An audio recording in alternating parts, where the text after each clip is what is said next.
Welcome, everyone. It is Rialto Unified School District regular board meeting for February 7th.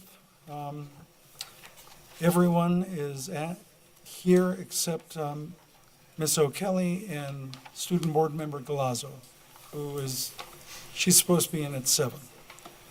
Okay, any individual who requires disability-related accommodations or modifications, including auxiliary aids and services, in order to participate in the board meeting, should contact the superintendent or designee in writing.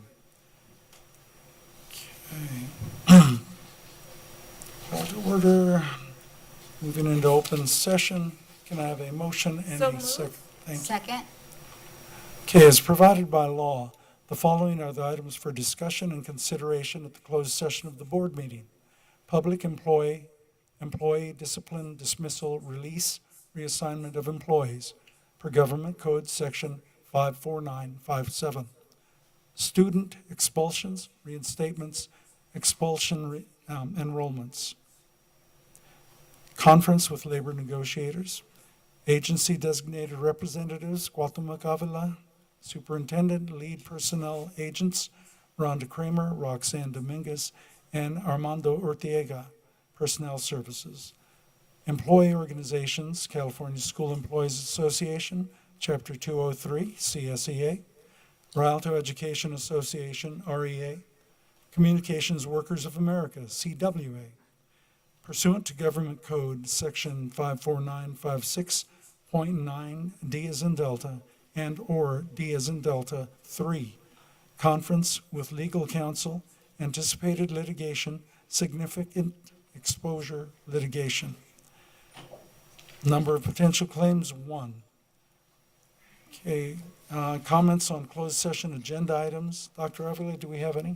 We do not.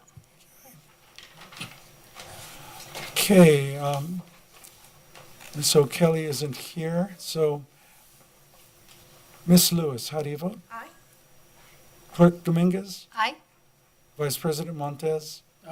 Board President, if we may, since it looks like we're joined here today by a family, we hardly ever get anybody in. We would like to ask them if they wanted to make public comment. Absolutely.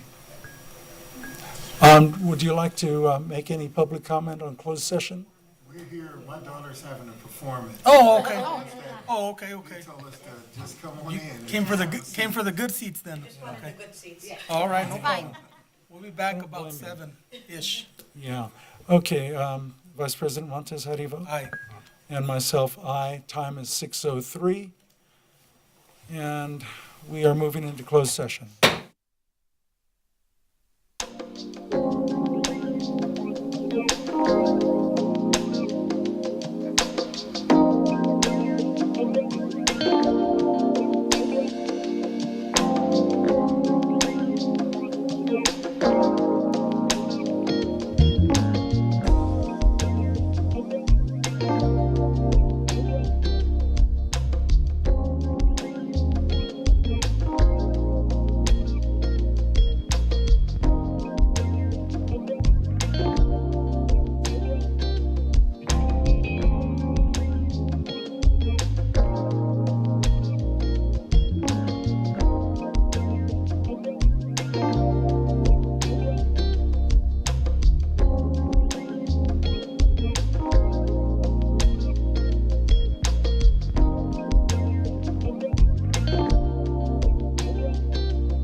Back.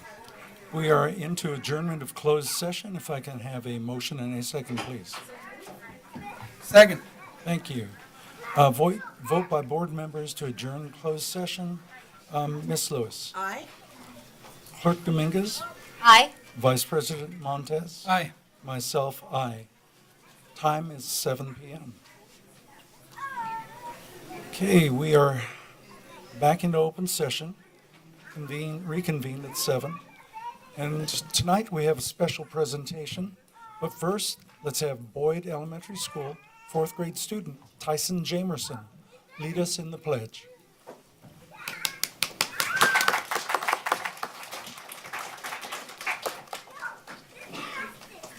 We'll follow you into the microphone, please. Put your right hand over your heart. Ready, begin. I pledge allegiance to the flag of the United States of America and to the republic for which it stands, one nation, under God, indivisible, with liberty and justice for all. Thank you, young Mr. Jamerson. Appreciate that. Okay, now, in honor of Black History Month, our Bulldogs will be singing the Black National Anthem. Lift every voice and sing. Please stand up and welcome 4th grade teachers, Miss Rachel Garvin, Miss Erica Gamez, Miss Christina Cortez, and our scholars.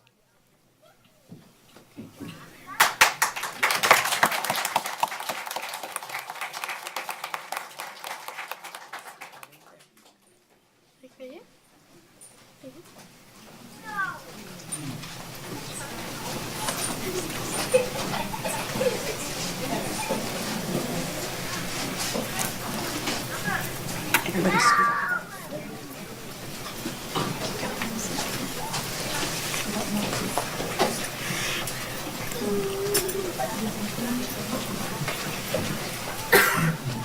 There is one very small 4th grader. She gets roped into everything.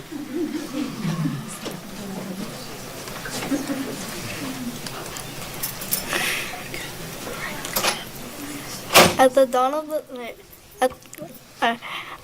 of the 20th century, America was a country full of promise and hope for many. Black Americans faced a different reality, a nation separate and unequal, yet the hope persisted. Pained by inequality but inspired by resilience. Writer and civil rights activist James Ocean Johnson put pen to paper. His words would become a unifying call for a brighter tomorrow. The song Lift Every Voice and Sing was first performed by 500 school children at an event to commemorate President Lincoln's birthday in 1900. Though smaller in number, we stand before you with the same hope for a brighter tomorrow.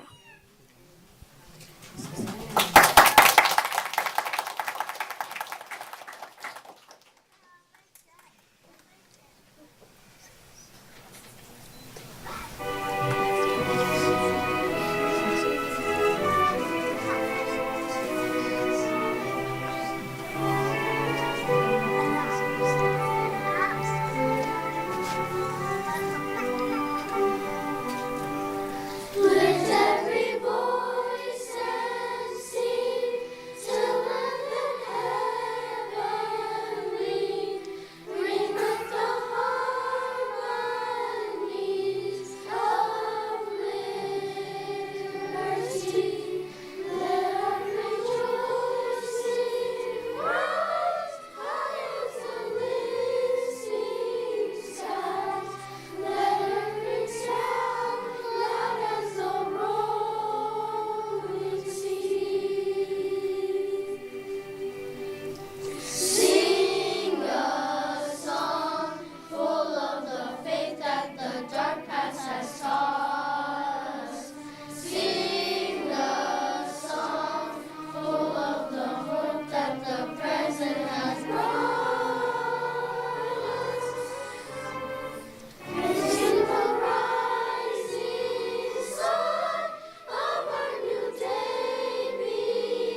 Yes, good job.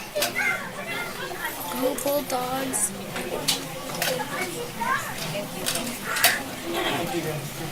Thank you. Thank you, families and Principal Dasalina Van Bell, for attending and supporting our teachers and students tonight. Go Bulldogs!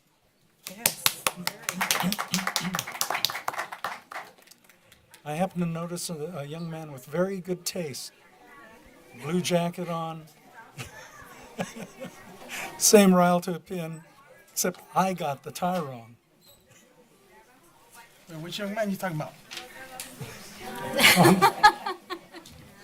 Yes. He was a little younger. Okay. And we move to report out of closed session. Dr. Avila? Thank you, President Martinez. At the January 17, 2024 meeting, the Board of Education denied the request for a paid leave of absence for classified employee number 2914334 from January 25th, 2024 through June 30th, 2024. The roll call vote was as follows: Joseph W. Martinez abstain, Edgar Montes yes, Evelyn P. Dominguez yes, Stephanie E. Lewis yes. The Board of Education denied the request for an unpaid leave of absence with benefits for classified employee number 2914334 from January 25th, 2024 through June 30th, 2024. The roll call vote was unanimous. And the Board of Education approved a 3-day unpaid suspension for classified employee number 2931134. The roll call vote was unanimous. That is all we have. Thank you, Dr. Avila. Okay, we are on A9, page 4. Adoption of the agenda. There is a change, so this will have to be amended. The following items will be pulled from tonight's agenda. Presentations, B as in boy, dot 2, Visual Arts and Performing Arts, VAPA. Other than that, everything remains the same. Can I get a motion and a second, please? So moved. Second? Thank you. Preferential vote by student board member, Ms. Galazzo. Aye. Thank you. O'Kelly is not with us tonight. Member Lewis. Aye. Clerk Dominguez. Aye. Vice President Montez. Aye. And myself. And you're right, you do have good taste. Give me both, Board President. Okay. Okay, we have tonight's presentations. High School District Student Advisory Committee, the DSAC. Mr. Galazzo, go ahead. First, we have Samuel Llamas from Rialto High School.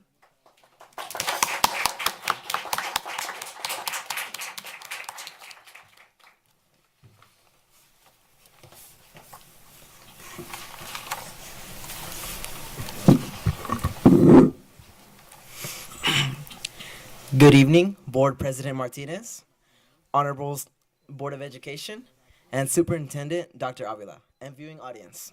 I am Samuel Llamas, ASB Treasurer from Rialto High School, home of the Knights. There is so much to celebrate in the castle. As of the end of January, Rialto has recovered 2,090 credits in APEX courses, which is 418 APEX classes. We have another 425 active classes still ongoing, and we hope to double our completion rate by the end of the year. We are getting it done. Congratulations, everyone. The Visual and Performing Arts program is hosting a We Got a Talent show on Friday, which is free to all. We would hope for you to join us as our Knights show off their talents. Rialto hosted a Rubathon last weekend with almost 20 schools representing 8 different school districts in the San Bernardino County. A huge congratulations to Mr. Kingdom and his Mesa student team, the breadwinners. They earned second place in the high school division. Our academic decathlon team also competed last weekend and are waiting for their results. But after much preparation leading up to the event, we are confident they will shine their light. Our winter sports are in post-heavy season play, with 4 of our teams in round 1 CIF play and 2 repeat league champs. Congratulations to our girls basketball and soccer teams for continuing to dominate their leagues. Boys soccer and many of our wrestlers are also moving into CIF play and hope to bring home medals to the castle. Our cheerleading team is also heading to nationals next week, and we hope they hit 0. Stay tuned to social media for all the updates. Congratulations to Aisha Kalafi, who was selected as the delegate for the Girls State Leadership Summer Program in Sacramento. Our winter blood drive was a success. We're so thankful for our Knights and their service and giving mentality. They're helping save lives in their very community. As you can see, we have a lot to celebrate and honor at Rialto High School. As we shine the light on our successes, we will continue to build momentum, continue the momentum of building up and highlighting our students and staff while striving for academic excellence. Thank you. Keep the lights on, Knights.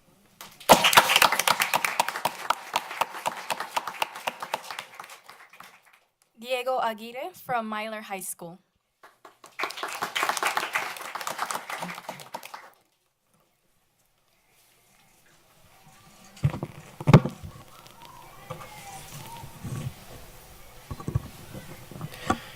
Greetings, Board President Martinez, Board of Education, Superintendent Dr. Oliva, Innovation Team, and viewing audience.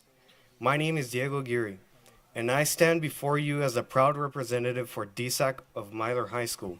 I'd like to share some exciting updates for Myler High School and Zupanik Virtual Academy.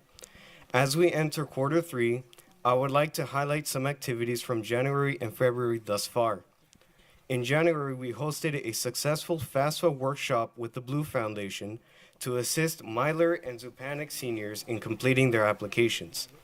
Future FAFSA workshops will be held on campus monthly until May.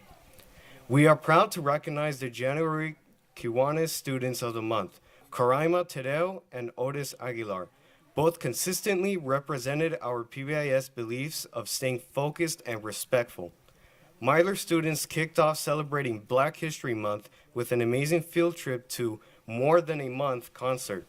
We look forward to attending the DAAPAC Black History celebration on February 24th. Today, we honored our amazing school counselors, Mr. LaShore and Ms. Valenzuela, for National Counselors Week with lunch and thank you cards. We appreciate all they do for us and their constant support. In conclusion, I'd like to remind everyone that we are at Myler and Zupanik, where our PBIS beliefs are responsible, respectful, focused, and safe, and define our school culture. We are committed to fostering an environment where our students can thrive. Thank you so much for your attention. This is why Myler is number 1.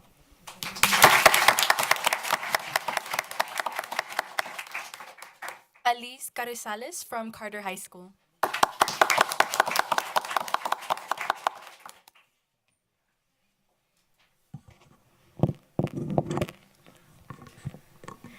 Good evening, Board President Martinez, Board of Education, Superintendent Dr. Avila, and viewing audience. I am Elise Carrizales, Senior Class President for Carter High School. This past month, Carter has participated in various successful and diverse activities.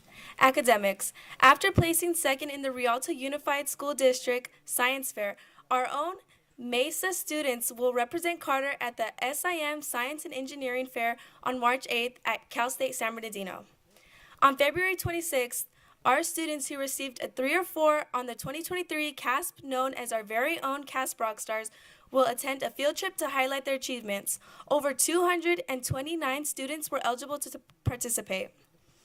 The site recently conducted a historically Black college and university tour application workshop. Participating students will visit several universities and gain insight and understanding of the history, culture, and traditions that shape the school's collective legacies.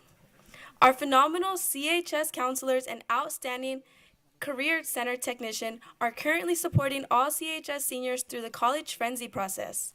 CHS is looking forward to having a 100% FAFSA completion rate. ASP has a host of events scheduled to support the celebration of Black History Month as well as Valentine's Day. ASB is also looking forward to our upcoming freshman sneak peek on February 23rd. Students from Frisbee, Kolb, Cusera, and Rialto Middle Schools will have an opportunity to learn about the phenomenal events and activities available for all the CHS students. Carter High School is elated to announce that several teams, including boys basketball, boys soccer, girls soccer, and wrestling, advanced to CIF.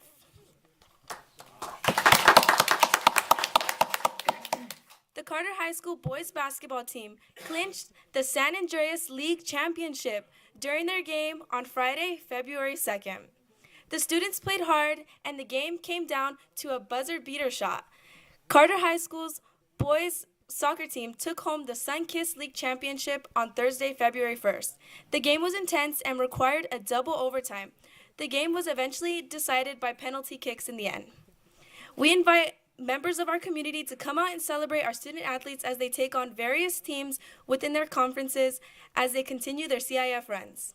Thank you for your time and opportunity for allowing me to share the amazing things that are happening at Carter High School. On behalf of us at Carter, we hope you have a great rest of your night. Go Lions, and don't forget to roar.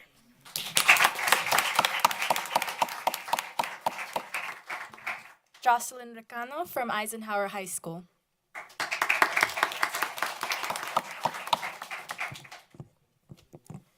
Good evening. Distinguished members of the board, Board President Martinez, Superintendent Dr. Avila, viewing audience, parents, community members, and peers. My name is Jocelyn Recano, and I have the honor of being this year's ASB president at Eisenhower High School. I would like to share some of the exciting things that have happened and will be happening at the home of the Eagles. To start off the new semester, we held a course fair in our gym. Each grade level, 9th through 11th, got to explore their options for classes and electives for the upcoming school year. Students were able to interact with teachers of different subjects and even students who have taken those courses previously. Up next, we had an Eagle Store celebration on Friday, January 26th, in which all grade levels had an elected period to celebrate their academics. Students that received no D's or F's last semester were able to enjoy about an hour of fun. Held in the gym with many games, blow-up obstacle courses, axe throwing, football, basketball, wipeout, and soccer. It was truly an experience to award those that have held a good academic standard in their classes and be able to connect with staff. In 2 weeks, we will host Future Eagles Day on February 15th and 16th. We will have current 8th grade students from Frisbee, Cusera, Jehu, Kolb, and Rialto Middle come to our campus. They will see performances from performing arts classes, from clubs and teams, enjoy a mini rally and a club rush, as well as choose their classes for their 9th grade year. Lastly, we would like to recognize our girls basketball team for making it to CIF playoffs, Division 2A. And our boys and girls wrestling, who won league for the first time since 1999. Even better, they went undefeated all season. We have 14 wrestlers, 7 boys and 7 girls, that will be competing this Friday and Saturday to CIF individual playoffs. Thank you everyone for your time. We can't wait to inform you next time of additional highlights and academic achievements we have here at Ike, a place in which we all get the chance to soar. Thank you.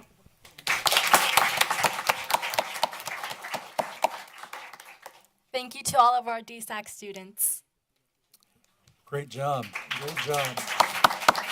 So proud of our DSAC leaders. Thank you. Great reports. Ms. Galazzo, thank you.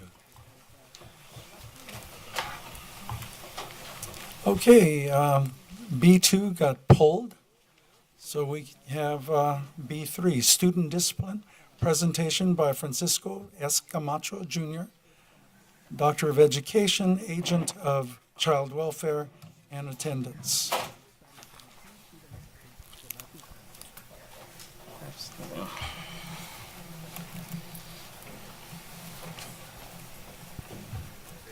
Sorry.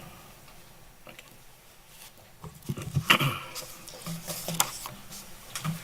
All right. Thank you for having me here. Good evening, Rialto Unified School District Board of Education, Board President Joseph W. Martinez, Board Vice President Edgar Montes, Board Clerk Evelyn P. Dominguez, Board Member Stephanie Lewis, Student Member Kane Galazzo, and Superintendent Dr. Cuauhtemoc Avila. I am Dr. Francisco S. Camacho Jr., Intern Lead Student Service Agent, Rialto Unified School District.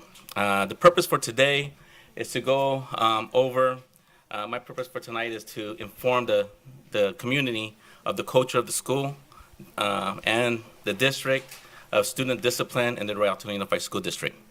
The district is designed to help schools identify struggling students early and intervene quickly. We are focused on the whole child, the body, which is physical wellness, soul, intellectual soundness, and spirit, good character.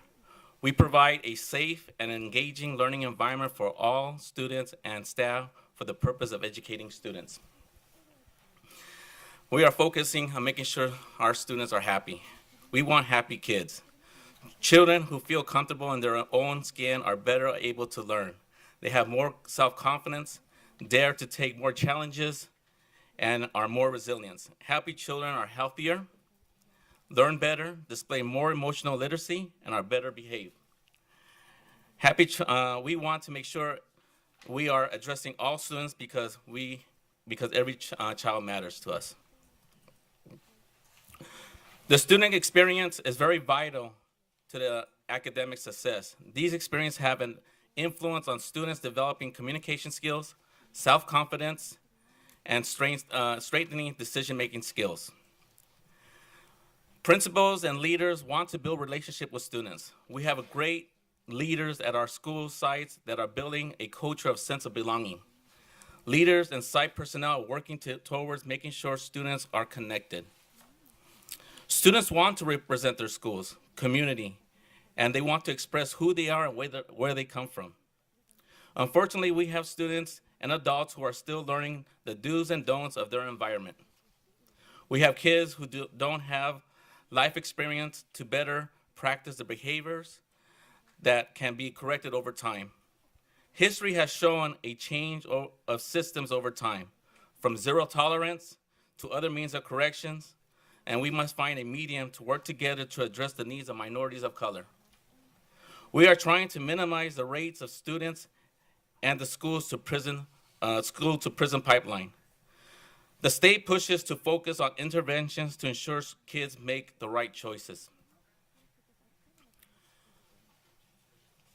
In 2013, the Assembly Bill 420 was passed to prohibit suspension for willful defiance for students grade K through third grade. In 2019, it was extended to grade 8. And then as of this year, in July of 2024 of this year, it will be extended even further to grade 12. As of July 2024, a new Senate Bill 291 will prohibit school staff members from restricting a pupil's recess for disciplinary reasons. What is willful defiance? According to the Ed Code 48900K, it means disruptive school activities or otherwise willful defy the valid authority of supervisors, teachers, administrators, school officials, and other school personnel engaged in the performance of their duties. This leads to the Educational Code 48910, which authorized teachers to suspend pupils from class from the day and the following day. The teacher must immediately report the suspension to the principal or the office or the designee for the appropriate action. Teachers must ask the parent to attend a parent-teacher conference regarding the suspension. The conference must be held within 2 days. It can be virtual, it can be in person, it can be a phone call, but a conference must be taking place. Then this indicates that the removal from a particular class should not occur more than once every 5 days. So it can't happen immediately. It has to take place in 5 days after the initiative. Okay. The most common practices in the Rialto Unified, we have threatening or cause of threatening. A1 is more verbal. A2 is more physical, so willful use of force or violence. 48900K is defiance.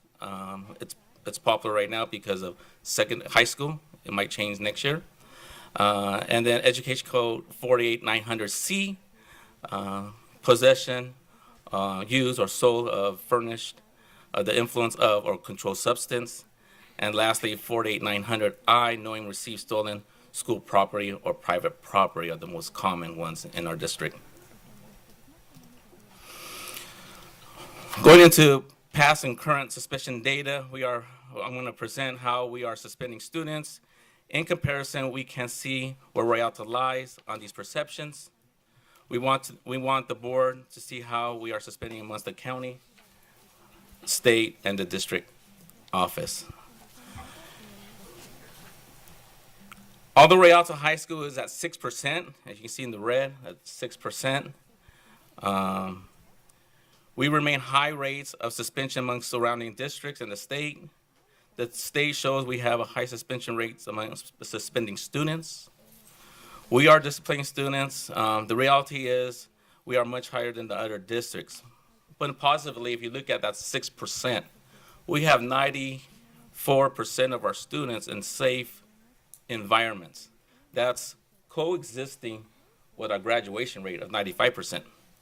So those are good measures of positivity.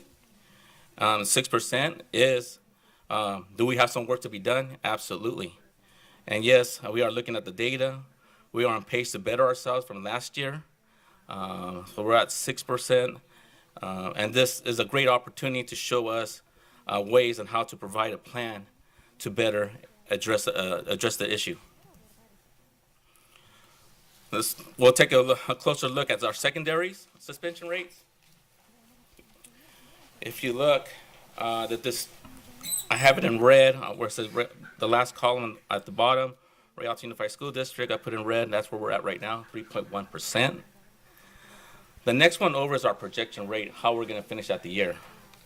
I'm going to take Frisbee as an example, not to pick on them, but since they're in alphabetical order and they're first, okay? They're at 6% currently as of February 5th. The projection rate is supposed to be at 18%. There's going to be a climax in spring quarter. Past data shows in previous years, we have a high number of suspension rates coming in March, April, and May. Doesn't mean we're going to fall at 18%. Last year, Coursera, if you look at 2022, 2023, at Coursera, it says 12.9%. Last year, they were to come in at 18%, but they ended up coming in at 12% instead. So we still have room to grow.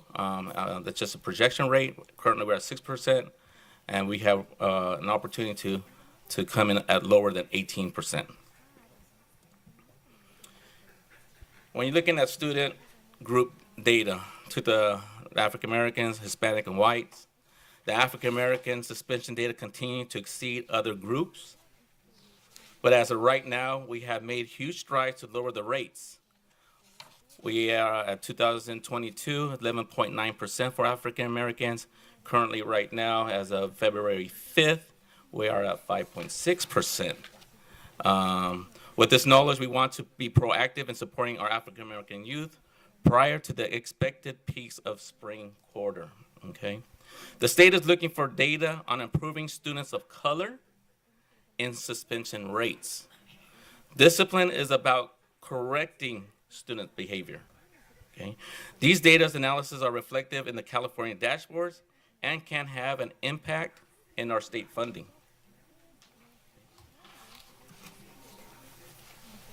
Take it to another level, special education. If you're looking at this special education data, the African Americans continue to be the higher of the groups.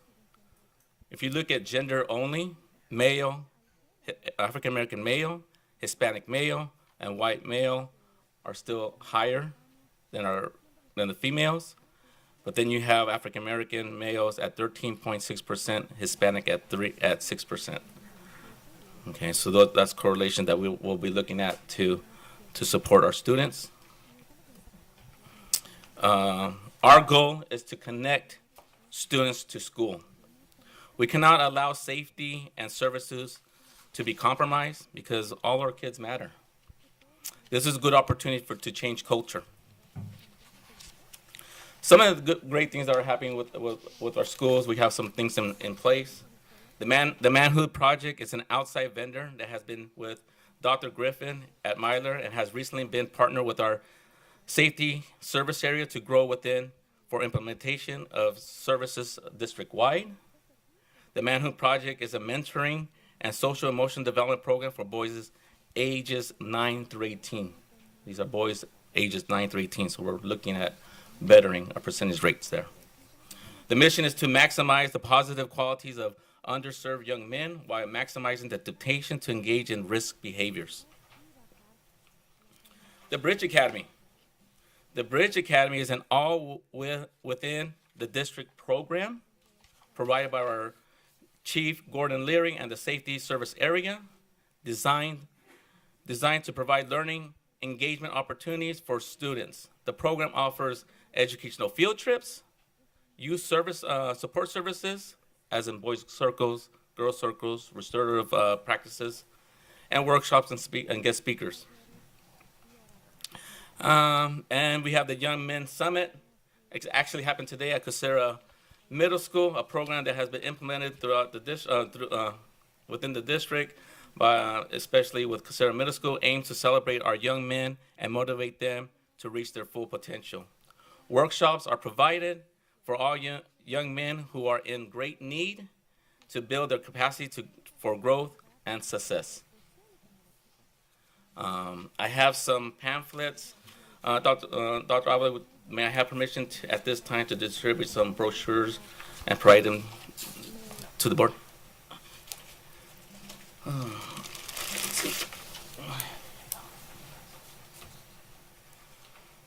The district, give you a second to get those.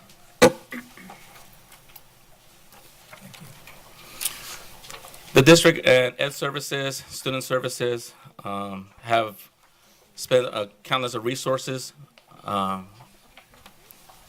support student behavior and corrective behavior. These are a list of curriculum and framework that has been implemented within the district. In your pamphlet, it describes in detail the different tiers of support on how we are supporting our students. Okay. And then lastly, to close out the presentation, although the state pushes us to focus on interventions to ensure kids make right choices and trying to minimize the rates of students and the prison to school pipeline, we will continue to support a safe learning environment for our students to be successful. Our goal is not to give up on any one of our students, but to partner with all educational partners, administration, teachers, certificated, classified, to work together, because together we can make a difference. Thank you for your time. Great information, Dr. Camacho. Board, do we have any questions or comments? Yes. I just would like you to clarify the data, especially as African American. So the way it's presented, the population of a school might be 14%. So is it like every African American is suspended? Or if one person is suspended who's African American 4 times, are they counted each suspension? We need sort of like a context of that. Same as for white, same as for Hispanic, only 2%, or is it they have a higher percentage? Let's put that in a little bit of context. How's the count? There's no sort of grid for us to follow. Right. So no, it counts as an incident, one of the person and their incident. So if they have many fractions, that's not counted. It's the only pupil of that one-time fraction. So 14% of what? 14% of many of the African American students enrolled at that school. Okay. So Frisbee have more than. It just makes it easier for you to sort of see or to develop. Is it 1 out of 6, 2 out of 10? You know. Yeah, I didn't break that down, but what we're looking at. 300 students that you have. Yeah, we're looking at So I don't know the enrollment for Frisbee of African You can Americans. provide that later. It's Yes. just clarification on how those numbers are obtained and what we're looking at. Okay. Dr. Avila, I got one more question. could we get that information? Yes. Okay, thank you. Present it to the board, please. Go ahead, Vice President. Thank you, Board President. Dr. Camacho, I just have a question about how are you guys calculating the projection rate?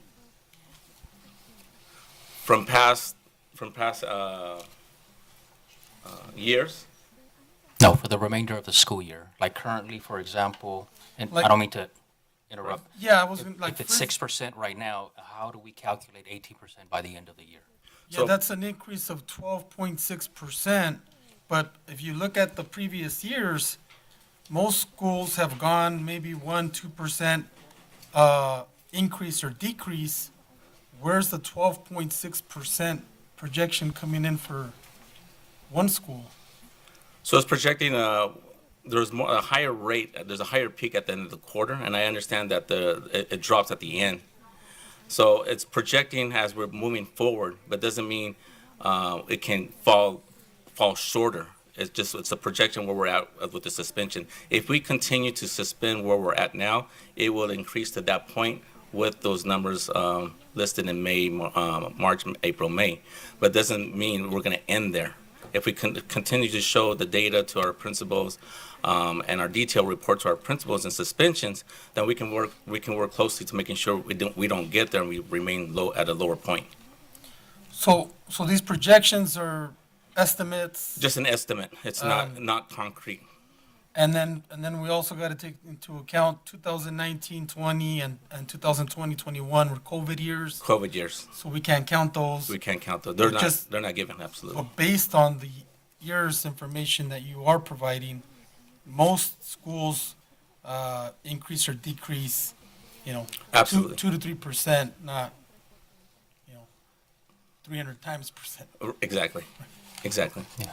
And again, that's based on previous year trends. If those numbers were to hold, to say that there were between February and May, there were 200 suspensions on average at Frisbee over the last 3 years, they will factor that into the current rate, projecting it into the end of the school year just based on previous trends.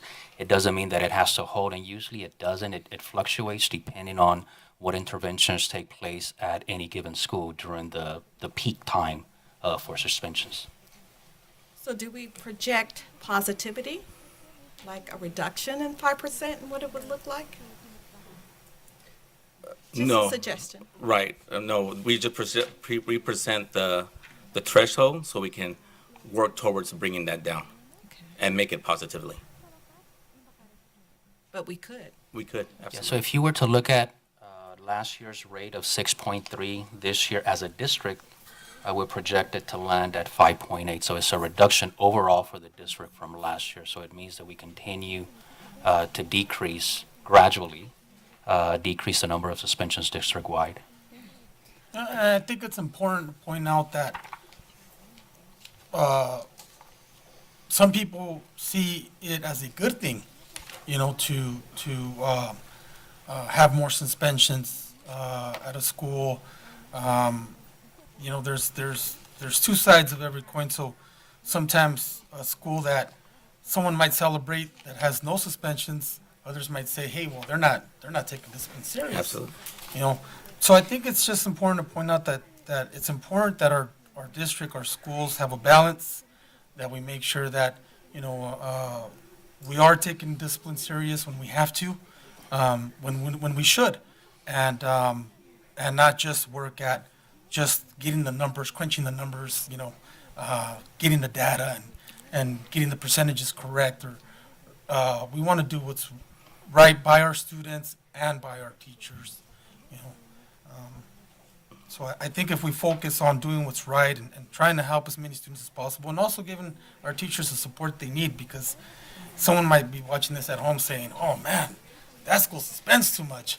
Other people might be saying, hey, at least they're doing something, and they're so I think it's just good to point out that I believe the leadership of this district and the board or superintendent or schools, most people want to do what's right by our students and our staff. Absolutely. So no one takes this the wrong way. Absolutely.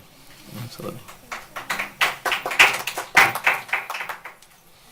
Are there any other questions or comments? These pamphlets, are these going to be for parents, for staff? How are they going to be distributed? Because I mean, they look pretty good. Yeah, we'll definitely make sure all the schools get some pamphlets and distribute. We'll have it here at the front office as well. We'll make sure the family center has as well, the district family center as well. So we'll make sure everybody has access to that to provide to the community. Okay. And they're going to come in multiple languages as well? We'll make sure that's provided as well. Dr. Avila, could we put the pamphlet online, please? Yes, absolutely. All right. Okay, any other questions or comments? Thank you, Dr. Camacho. Thank you, All right, Dr. Camacho, for your hard thank you. work. Well done.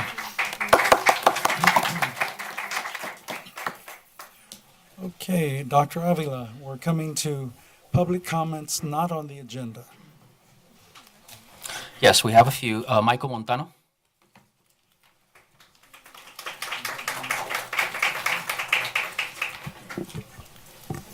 Good evening, everyone in attendance and viewing audience at home. I'd first like to bring attention to a woman that was truly extraordinary, Henrietta Lacks, and to share a quote about her from Rebecca Skloot, which reads, "I spent years staring at that photo, wondering what kind of life she led, what happened to her children. Black history is not just in February, and it's everybody's history, just as we are all children of Henrietta Lacks and those incredible HeLa cells of hers that survive even today in test tubes and the 75,000 plus studies around the world, including her role cells have played in vaccinations and treatment that include polio, COVID-19, certain cancers, HIV, and AIDS. Henrietta Lacks is history, and many of us would not be here today without her." So just recently, the high schools piloted the NWEA assessment, and again, an example of how we need to do a better job of rolling out things. There were so many issues. Students couldn't log on, software needed to be downloaded, and there were resolution issues with computers as well. Since it was a pilot, and in the future, maybe start with one class to find out where the bugs and issues are, try a second class after we've identified them and hopefully figured them out, and figure them out before going district-wide with multiple subjects. In this case, it was math and English. Secondly, I don't know if we've applied for the Golden State Pathways grant from CDE. There's big monies available, and it is one avenue to help fund our journey into competency-based education. As we are down one counselor at Rialto High School, others have been asked to take on that counselor's load in addition to their own. They should be compensated for their extra work or reserve the right to say no. They are already overworked, and we just piled on a whole lot more onto their plates for no pay. It's National School Counseling Week. Let's show some compassion and appreciation and compensate them. Lastly, we have at least one elementary school where students are sitting in chairs or desks that are in disrepair and duct taped so that students don't get cut. We can do better. How many times does the teacher need to inform admin that there is a safety issue? We need to do better. I'm asking that this be looked into and taken care of immediately. Our students deserve better. Thank you.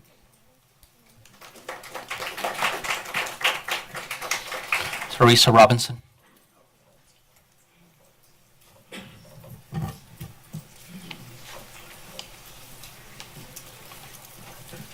Good evening. Good evening, President Lewis, board members, Superintendent Avila, lead agents, district personnel, REA, CSEA members, colleagues, staff, family, friends, and students. My name is Teresa Robinson, and I'm the lead agent. Excuse me, I was thinking I was working for the district. I am the lead negotiator for REA, and on behalf of the REA membership, I'm here tonight to present to you our proposal for the 2024-2025 school year. We're looking forward to this year's upcoming negotiations. Our prior negotiations was a little extended, but we appreciate the district's flexibility and willingness to work with REA to compromise on both sides, us and you. We appreciate that the district was able to get our retro pay to us in December and our step increase by this January. That made for a really good close of the calendar year and a great start to the beginning of this school year. So REA is also looking forward to wrapping up negotiations on adult ed. We have a few more things to hammer out before we're able to close, but negotiations are proceeding along quite well. So in that area, just two more things that we need to work on. But I want to thank the board for always being willing to hear our membership out when we come to you with issues and problems. Whether we agree or disagree, we appreciate the hearing and the listening. And working with REA to come up with solutions that are feasible and somewhat palatable to both sides. I look forward to our continuous work together and to this upcoming spring negotiations. So without further ado, I have copies of our negotiations. So if you could pass those out. And they're right in order. Yes, except for not towards the, yes. Thank you.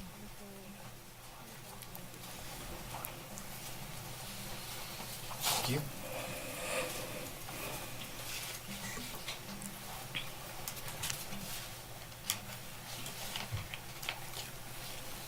And then the next one is to Mrs. MacGyver, Mrs. Chavez, excuse me, Dr. Guyver, Dr. Chavez, and Mrs. Kramer. And thank you. Thank you. We have Hector Centeno.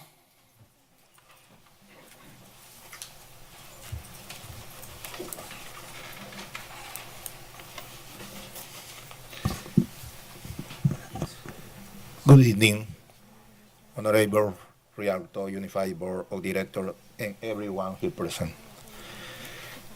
This day, I want to congratulate you for the effort, dedication, and hard work that you and the Board of Directors do every day to improve the education of our children. And also, thank you for the interest you take to involve us as a parent in the education of our children. Becoming part or active part of the education process. An example of this is the opportunity you give us as parents to participate in USD Rialto Family Literature Program. Thank you so much. Since we started the program, we have learned important aspects that will undoubtedly help us to better support our children in their social, emotional, and academic development, guiding them to a path to success. The program helps us understand each of the stages of children development, how they face problems, how they help developing character, and above all, what is the appropriate ways to strengthen their learning.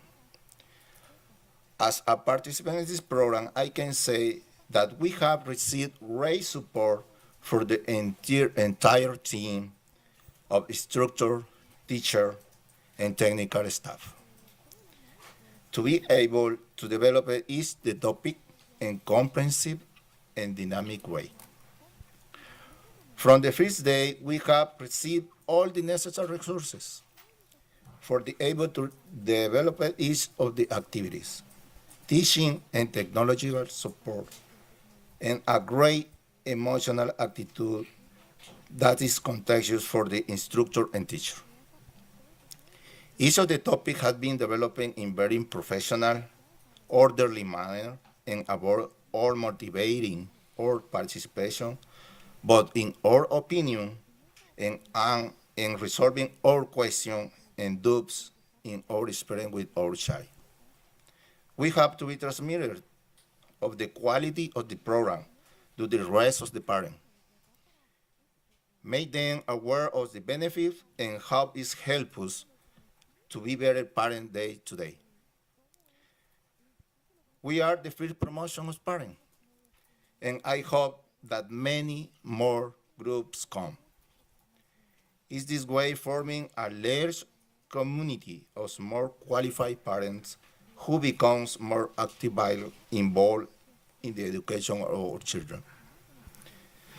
I know that we'll have a long way to go and be successfully finish the program.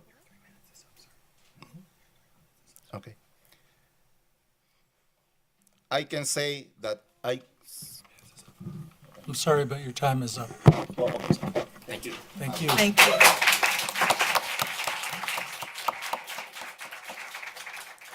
Grismelda Godinez.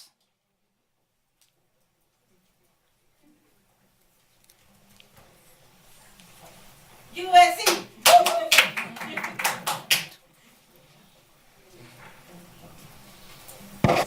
Hello, good evening, Board of Education, Superintendent Dr. Avila, and the viewing audience. My name is Grismelda Godinez. I'm a parent Into here. the microphone, please. It moved on you. Can you? No? Yes? Yeah. No? It normally stays. It would happen to me. Okay. I'm a parent here at RUSD, and I am attending the USC Family Literacy Program. First, I would like to say thank you for allowing parents and guardians to be a part of this program this school year. I have an only child who's in kindergarten at Dunn, and these classes have been so helpful to me. I learned that children develop differently in their own unique way by certain ages. The way that they think, learn, and the changes children go through in social and emotional development. It has helped me understand the differences between fixed and growth mindsets, self-regulation and co-regulation, and has helped me to be able to help my own child understand and manage her own emotions. My favorite part about these classes, besides mingling with the other parents that attend, are the discussions we have amongst each other and the group activities we learn to do that we get to go home and do with our own families. I enjoy reading the materials we are given and working on the materials that are given to us or our children, and finding out how they get tested in literacy and how we can help them. Once again, thank you for allowing me to be a part of this, and thank you to the professors from USC and our amazing teachers. Thank you.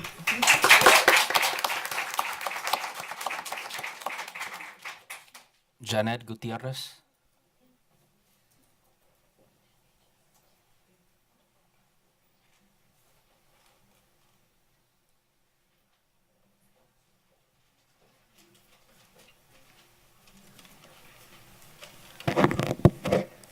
Hi, good night, Board of Education and all members and also to the audience. My name is Janet Gutierrez, and I have two daughters in grade 7 and 8 at Rialto Middle School.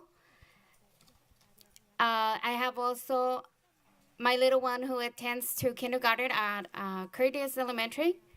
I am happy to be here and share what I'm learning at USC and RUSD Family Literacy Program, focusing on literacy, but also on child and adolescent development, social-emotional development, self-regulation strategies, just to mention some of the modules that already seen. Thanks for this great opportunity, Dr. Avila, and also Dr. Gibbs, and the entire team of teachers from our district that also, and also to the ones on USC who provides the informative videos on the topics mentioned before. Thank you for all the support.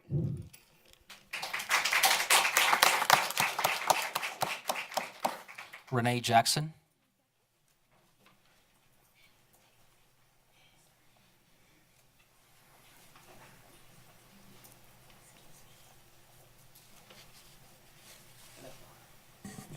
Good evening.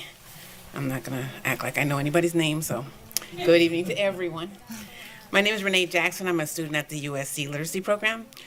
I would like to first start off by saying thank you to Rialto Unified for giving us the opportunity to be part of this program. I originally joined this class thinking it was something easy to do and I would get a certificate at the end. On day one, we were learning about close reading, text symbols, annotations, and how to do structured written responses, how to read an article, 3 different points of view. I left that class thinking, so this is a real class. So as we went on with classes, we learned a lot of information about children. For example, learning about fixed mindsets, how they believe their abilities and talents are fixed traits, and about growth mindset. They need to know that their hard work and dedication, their abilities are endless. I came into the program with a fixed mindset. I know I'm a good mom. I raised 4 kids, all in the mid-30s and above. They all have degrees. Thank you very much. And we have a 14-year-old that's currently an Eisenhower. Don't do that math. It still hurts my head. So I had to be open and learn new things, to use different strategies to meet my goals and be the best parent for my child. I've learned about emotional development in children and social emotional learning. This program showed me how to help my daughter to build a healthy self-esteem and new ways for me to learn to support her. Learning these things about our children and reading our many articles, and are not the only things we learn in our literacy program. We must turn in our responses, even do 2 responses to other people. We even have projects. Needless to say, this is not an easy class. I thought it was going to be, but as a parent, I am thankful for the class. While completing one of our projects, I had an open conversation with my teenager, which anyone with teenagers know that's an amazement by itself, that she had to answer some questions, and I was happy to learn things I may not have known without this project. I am learning so much in this class. In closing, I'd just like to thank our amazing teachers, the USC professors, and all of you for giving us this opportunity, and I appreciate it very much. Thank you.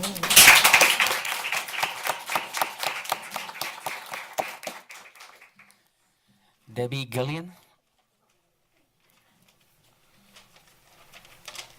Okay, please don't stop until I get situated here.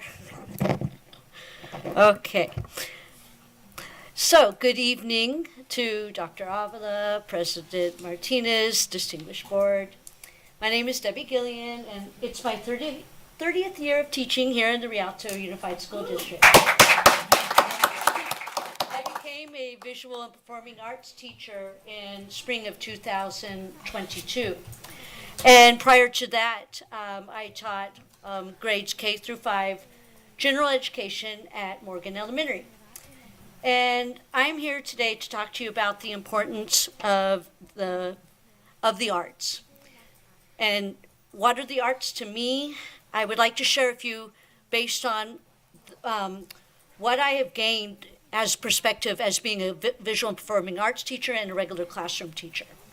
When I think of the arts, I think of the impact that it's had on the students that I've seen.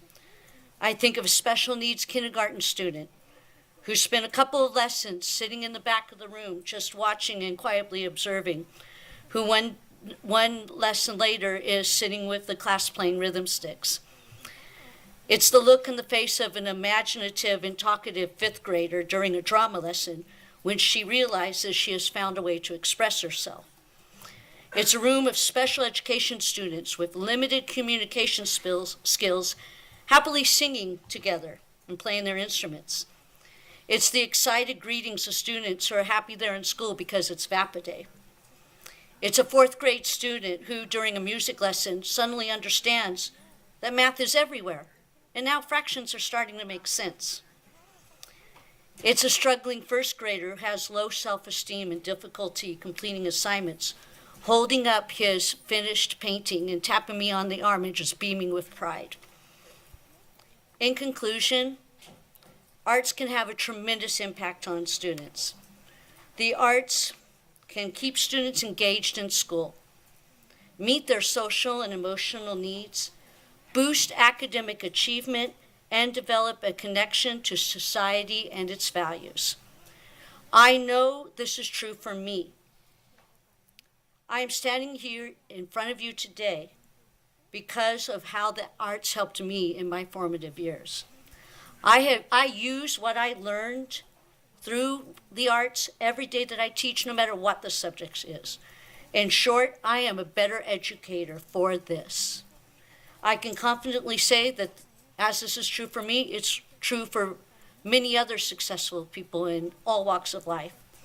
And I truly hope that this district will continue to fund the arts because it is a necessary curriculum to create well-rounded students who become well-rounded citizens in society.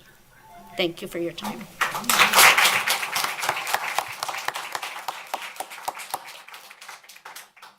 Rick Lorber.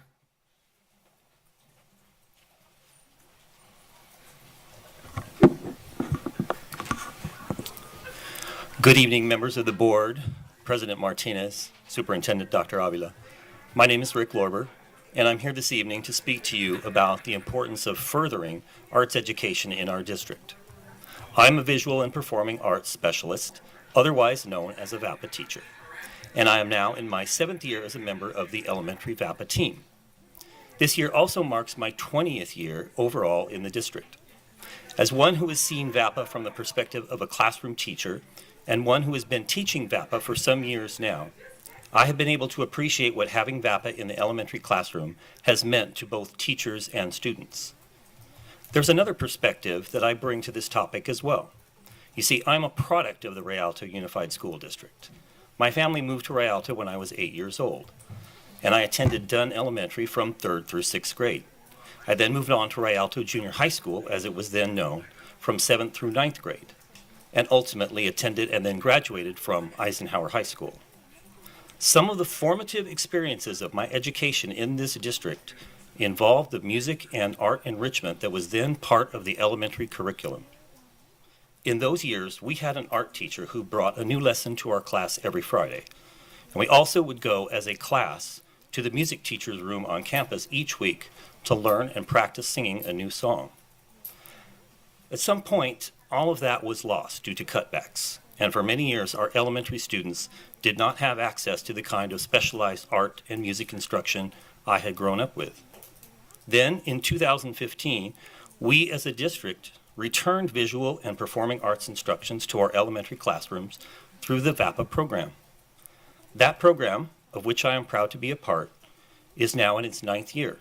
It serves over 9,700 students in grades K through 5, as well as self-contained special education classrooms, providing 16 lessons in music, drama, and visual arts every year. Among surrounding districts, Rialto Unified is at the forefront in providing its elementary students with instruction in the arts. That is something we can rightly be proud of, and it is something we should seek to protect. Let us not now go backward in this area, but rather do all we can to strengthen our VAPA and elementary instrumental music programs. Let's continue to provide our youngest students the kinds of wonderful arts experiences and opportunities that I once enjoyed. Thank you.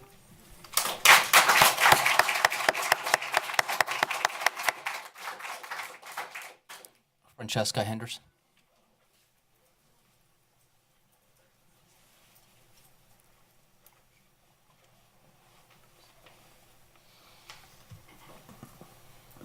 Good evening. I'm here representing the elementary music teachers and our music students. Sharing the gift of music with our students allows them to open a window of creativity and an outlet of expression. I've had the pleasure of teaching both middle school music for 20 years and elementary music for 4 years in my career. The joys of teaching music are seen in the rewards of knowing what our students do with the gifts that we've taught them. For example, during my time teaching simultaneously at both middle and elementary schools, I had the honor to teach several students that came from both Myers and Frisbee. One student is currently working to become a music therapist while his brother is completing his coursework at Cal State San Bernardino as a music major. Another student, known to his teachers as Jacob, started with me as a violin student at Myers and continued with me at Frisbee on the alto saxophone. After staying in contact with me, he was excited to share his success of becoming the first and youngest Hispanic drum major for those mighty Trojans at USC. Not only did he accomplish that his junior year in college, but he set a new standard of maintaining that position this year as a senior while also starting his master's degree. These are a few examples of the successes that we've experienced with having our students participating in the elementary music program.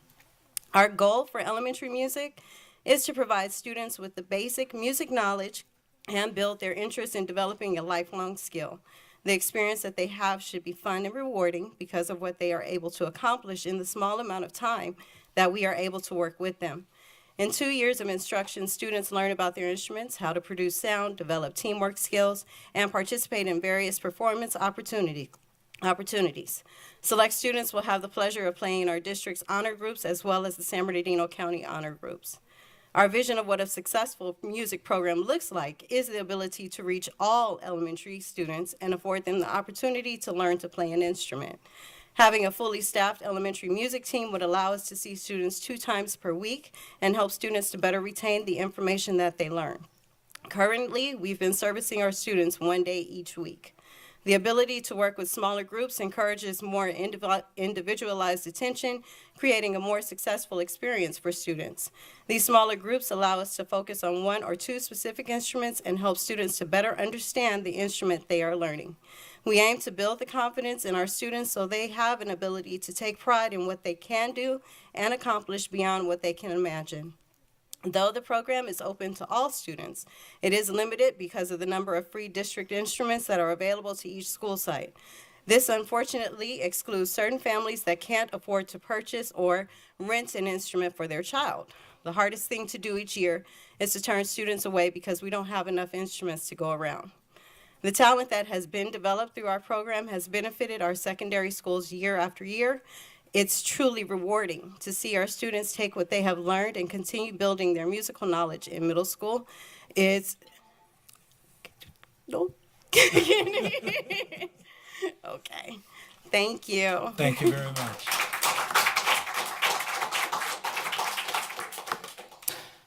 Celia Sarabia.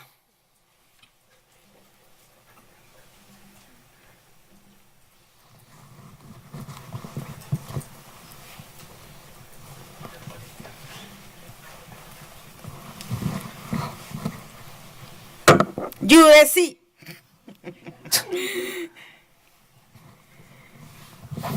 Buenas noches, miembros de la mesa directiva. Good evening, members of the board.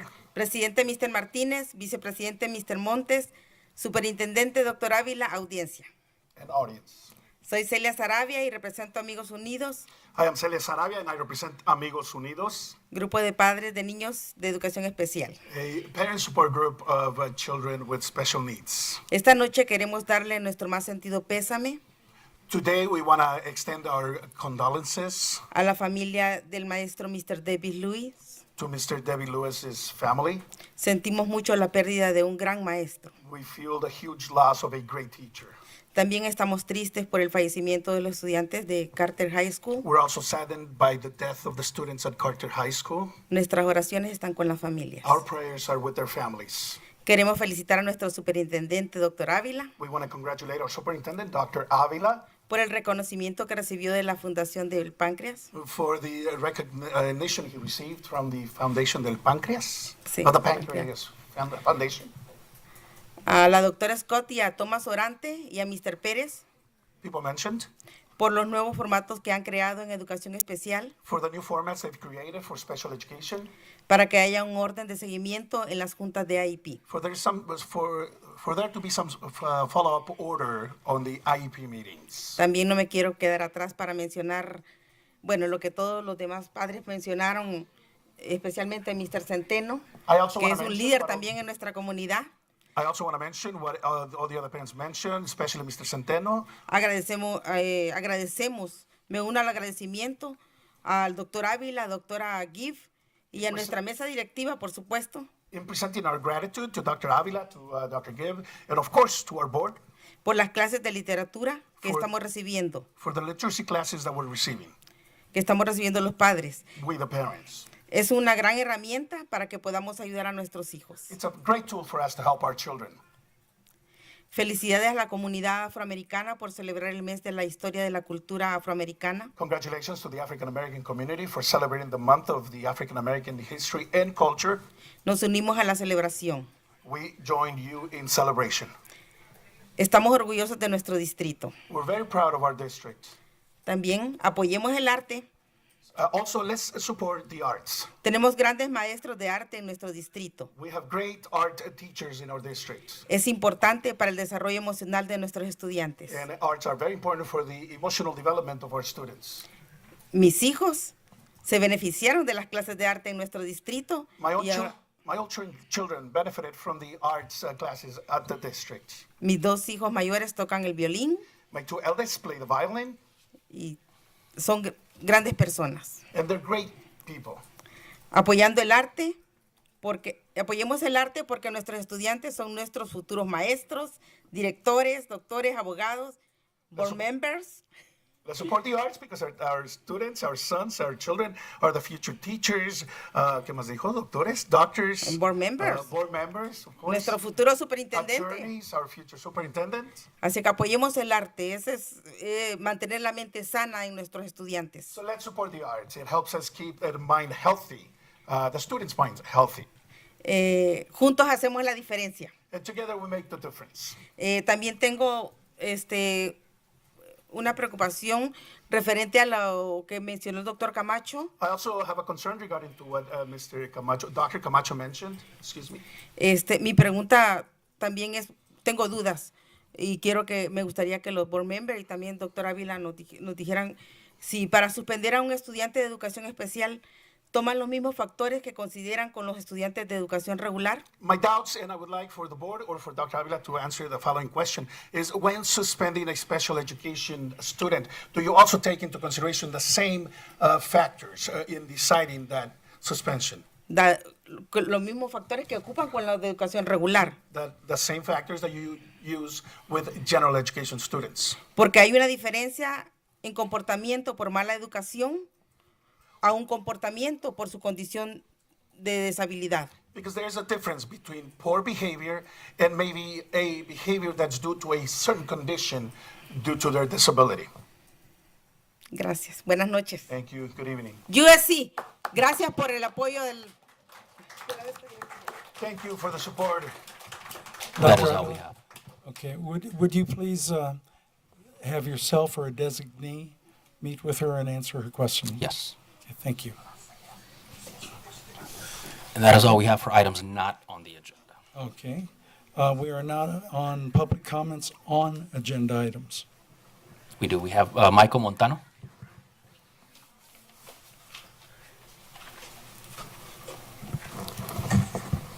Hello, once again. Wanted to speak on the item F4, which is Summer School Enrichment Program. We're going to be asking teachers to give up part of their summers to teach summer school. Furthermore, they are expected to cover the material in less time, essentially working harder than during the school year. Outside of education, I don't know of any job that asks its employees to work on their time off and for less pay. Our summer school teachers should be compensated at their hourly rate. If they are going to give up their time and cover more in less time. Don't forget there are still unspent ELOP funds. Please consider that. Thank you.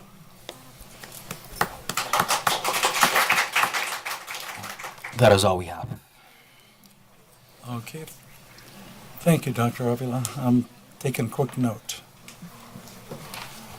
All righty, and now we move to C3, comments from association executive board members. Rialto Education Association.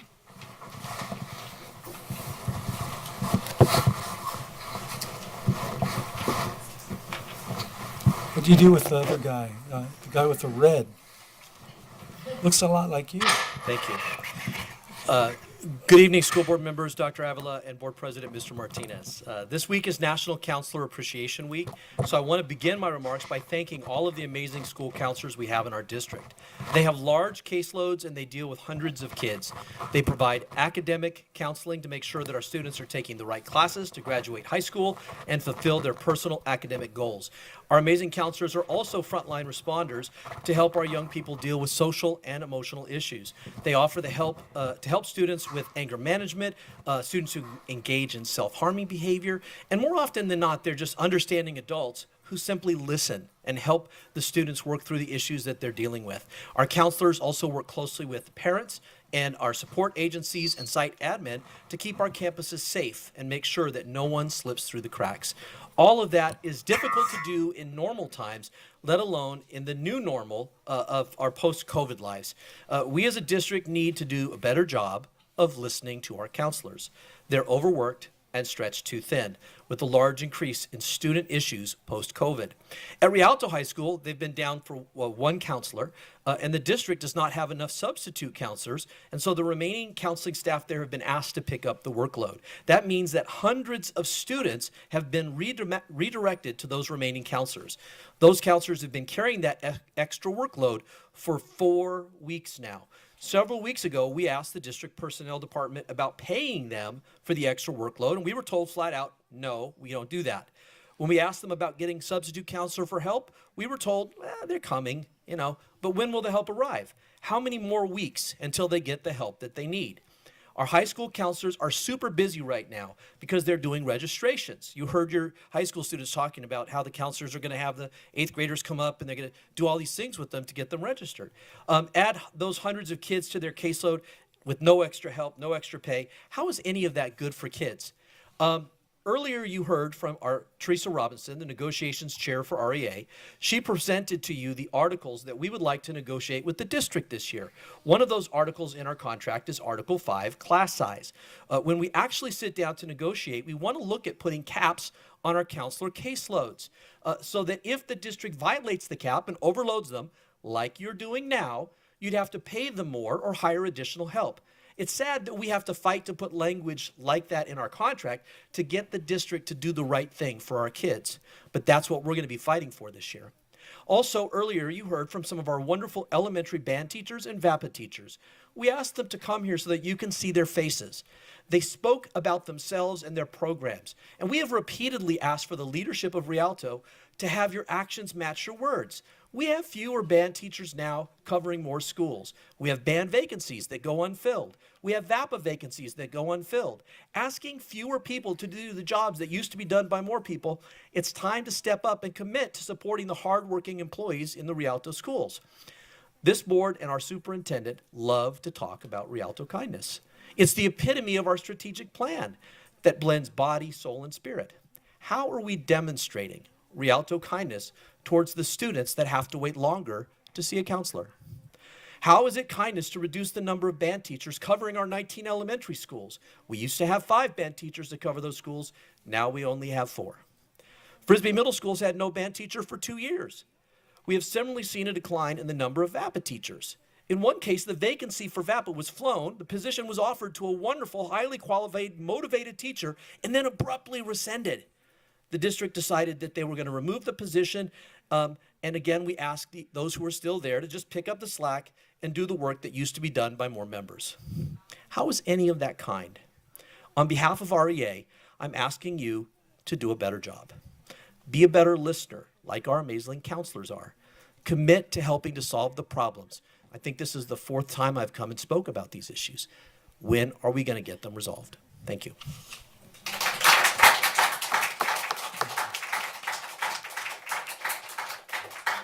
California School Employees Association.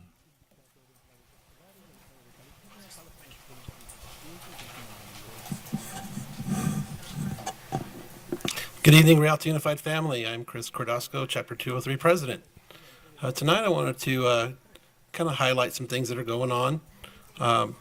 In our district, we have many programs that have either met or even succeeded their goals.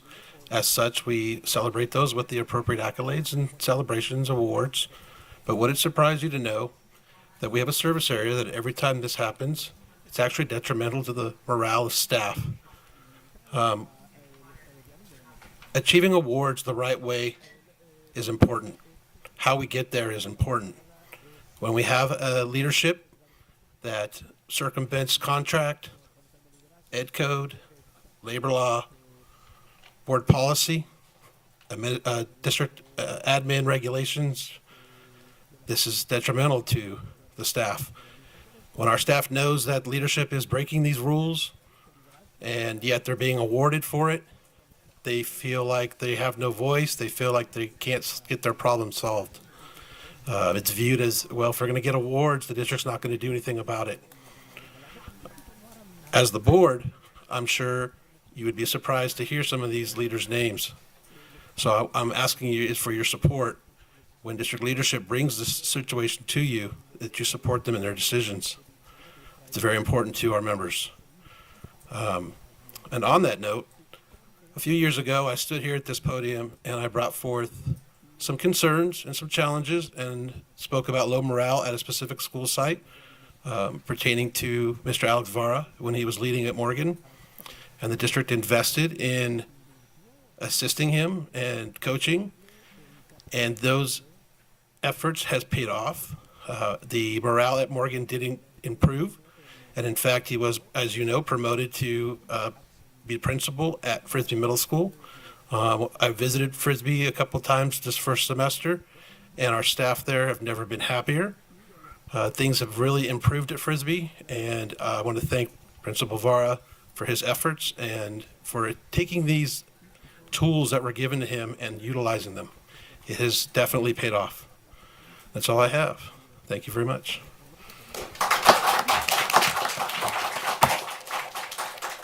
Communication Workers of America.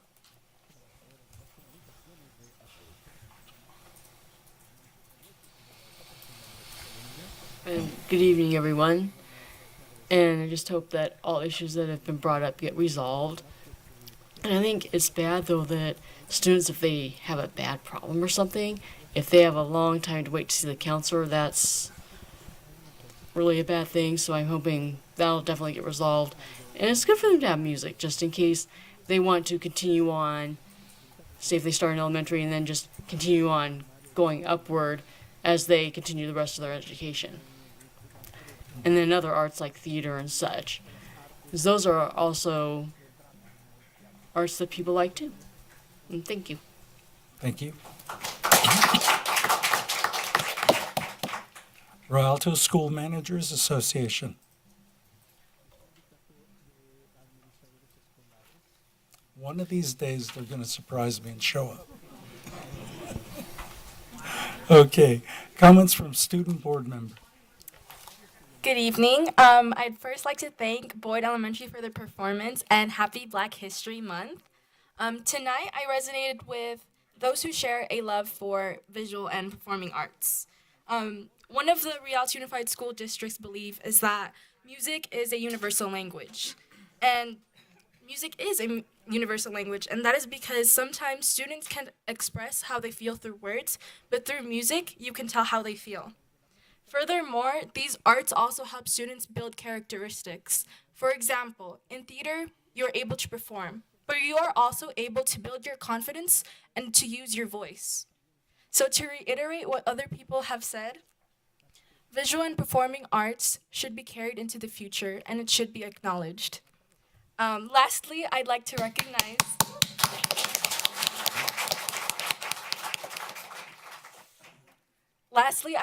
recognize our school counselors because it is National School Counselors Week. School counselors are an integral part of a child's education because they provide us with social, academic, and emotional support. So thank you to all our counselors in the district. That is all. Thank you.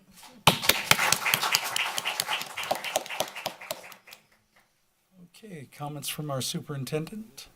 Thank you, President Martinez, and I will reiterate on a couple of items already presented, but thank you to the Boyd Elementary School team, the students, the principal, the teachers, for putting together a wonderful performance. It did take me back to my early elementary years, having been introduced to that song at that age and remembering it and being inspired to this very day.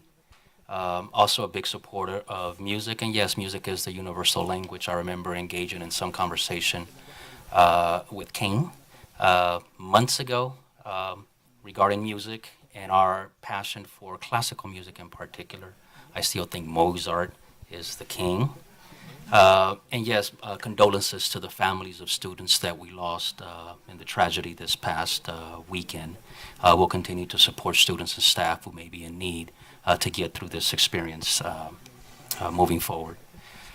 Also, yes, congratulations to our amazing counselors. Counselor Week is February the 5th through the 9th, and this year's theme, School Counseling Standards-Based Student Focus, underscores the vital role our counselors play in nurturing every student's academic, social, emotional, and career growth. So the dedication of our counselors ensures equitable access to comprehensive educational experiences and shapes a positive future for all. So let's celebrate the amazing and profound impact that our counselors have on our students. Thank you, counselors, for all that you do. I also want to congratulate all the students who participated in this year's Science and Engineering Fair. There were over 200 projects submitted. I do encourage all those students to continue pursuing their passion for science and engineering. Your curiosity and thirst for knowledge are the driving force behind innovation and change. Also want to thank Mr. Michael Thompson, Mesa teacher at Rialto High School, for carrying on in second annual Rubathon competition tournament that I was unfortunately not able to attend. But I do want to congratulate Jay Hill Middle School for seizing third place for the Best Storytelling Award middle school category. Cusera Middle School second place in the middle school category, and Rialto High School earned second place for the high school category. And again, thank you, Mr. Thompson, for creating this platform to allow students to showcase and learn in something that they're passionate about, and not just within Rialto, but also the participation of neighboring districts to give our students a bigger platform for them to truly enjoy what they love. So thank you, Mr. Thompson. Let's see. I also want to congratulate Simpson Elementary School administration, teachers, and support staff for the ribbon cutting ceremony for their Parent Resource Center. I believe it was last week. I was not able to attend, but congratulations, and it shows our continued commitment to support our families as they are part of our educational community. So congratulations to Simpson Elementary School. And I want to congratulate Karen Contreras. She was selected as this year's Rialto Unified School District Teacher of the Year. She will be moving on to the county level competition. I did have the opportunity, crutches and all, to visit her in her classroom along with REA President Mr. Brinker and a team of district administrators to congratulate her in front of her students. We tried to surprise her, but I think she already knew. I think she already knew, but she was very excited, very surprised to receive the recognition. There is a video that is being promoted on social media, so if you get an opportunity to see her, to watch the video, and then when you see her, congratulate her. She will be recognized here at the boardroom in the coming months. And two more things. So one is, I've learned over the years that students will show you before they tell you. And that is in reference to some of their pain, some of their hurt, some of their behavior that is manifested. So before they have the confidence to ask for help, they will manifest it in ways that are perhaps not appropriate. So we always have to be on the lookout for that. I've also learned that it takes one caring adult to make a difference in the life of a child. That happened to me. And I've also learned to not give up on any students. I've seen success stories beyond belief of students that really struggled in school, either academically or behaviorally, that ended up being the surprise success stories for their class, for the group. And it's just unbelievable the things that are able to happen when we do not give up on kids. I do understand that in the moment, it's not easy to not allow students to disrupt the learning experiences of others. And I do understand that sometimes students will learn by being removed from the environment in order for them to reflect and perhaps take on a different approach to their educational experience. So I do understand both. We saw the presentation today, and I believe that we just have an amazing opportunity as a community to, not that we want to show the region, the state, our country of what can be done when we believe in our kids, but for our sake, that if we come together, and Mr. Brinker has said it many times, working together, collaborating, building those relationships to come up with solutions that address the needs of all involved. So it's not just to benefit students, but also to benefit the educational experience of everybody, as well as the working conditions for our adults. So we'll continue to work with you on that. You have my commitment. And I say that because today, Cusera Middle School, like Mr. Thompson at Rialto High School, their team of counselors and administration and teachers and others have been working on the Young Men's Summit. They wanted to do something about some of the concerns that they've experienced at that school over the years and not rely solely on the district to provide these support. So they took it upon themselves to form this summit to really focus on kids that needed that extra help. And these are all males. I attended, and there was a team of 7 or 8 male presenters or speakers that each of us had our classroom to share our stories with kids to get them to believe in themselves. Sometimes that's really all it takes is for us to show them that if they first believe in themselves, it can happen. The one thing that really stood out is a question that was asked of me, how did I become successful? Because I shared part of my story, and I shared it with many of you, all the mistakes that I made, especially in middle school, diversion into behaviors that were going in the wrong direction, and how I needed to correct myself. And it took, yes, my mother, my 7th grade pre-algebra teacher, Ms. Tansavati, to really do a 180 in the direction that I was going. But in hindsight, to answer the question that was asked of me today, I found it, because the question was, what was the most challenging thing that you overcame? And I had to say that the most challenging thing that I would say I and probably each of us is to overcome ourselves. Because if we're set in our ways and certain behaviors and we're narrow-minded and we think that's the only way to do things, no matter how much we're told, corrected, or disciplined is not going to change unless we come to terms with our own behaviors and are willing to overcome ourselves. That, to me, has been the most decisive decision that I believe opened a world of opportunity for me, because I had to give up on all my bad habits, including letting go of those that at the time were considered friends. Those were 2 bad habits of associating with people that were doing things that were not good for me, and I was a part of that. And so I answered that question because there were 30 kids, I believe, 6th, 7th, and 8th grade males, and the majority of them were very engaged. Others didn't seem as engaged, but they were not disrespectful. They were not talking. They were just not as actively involved in the conversations that we were having. But in the end, there was this young man, tall, like 6 feet, who was crying.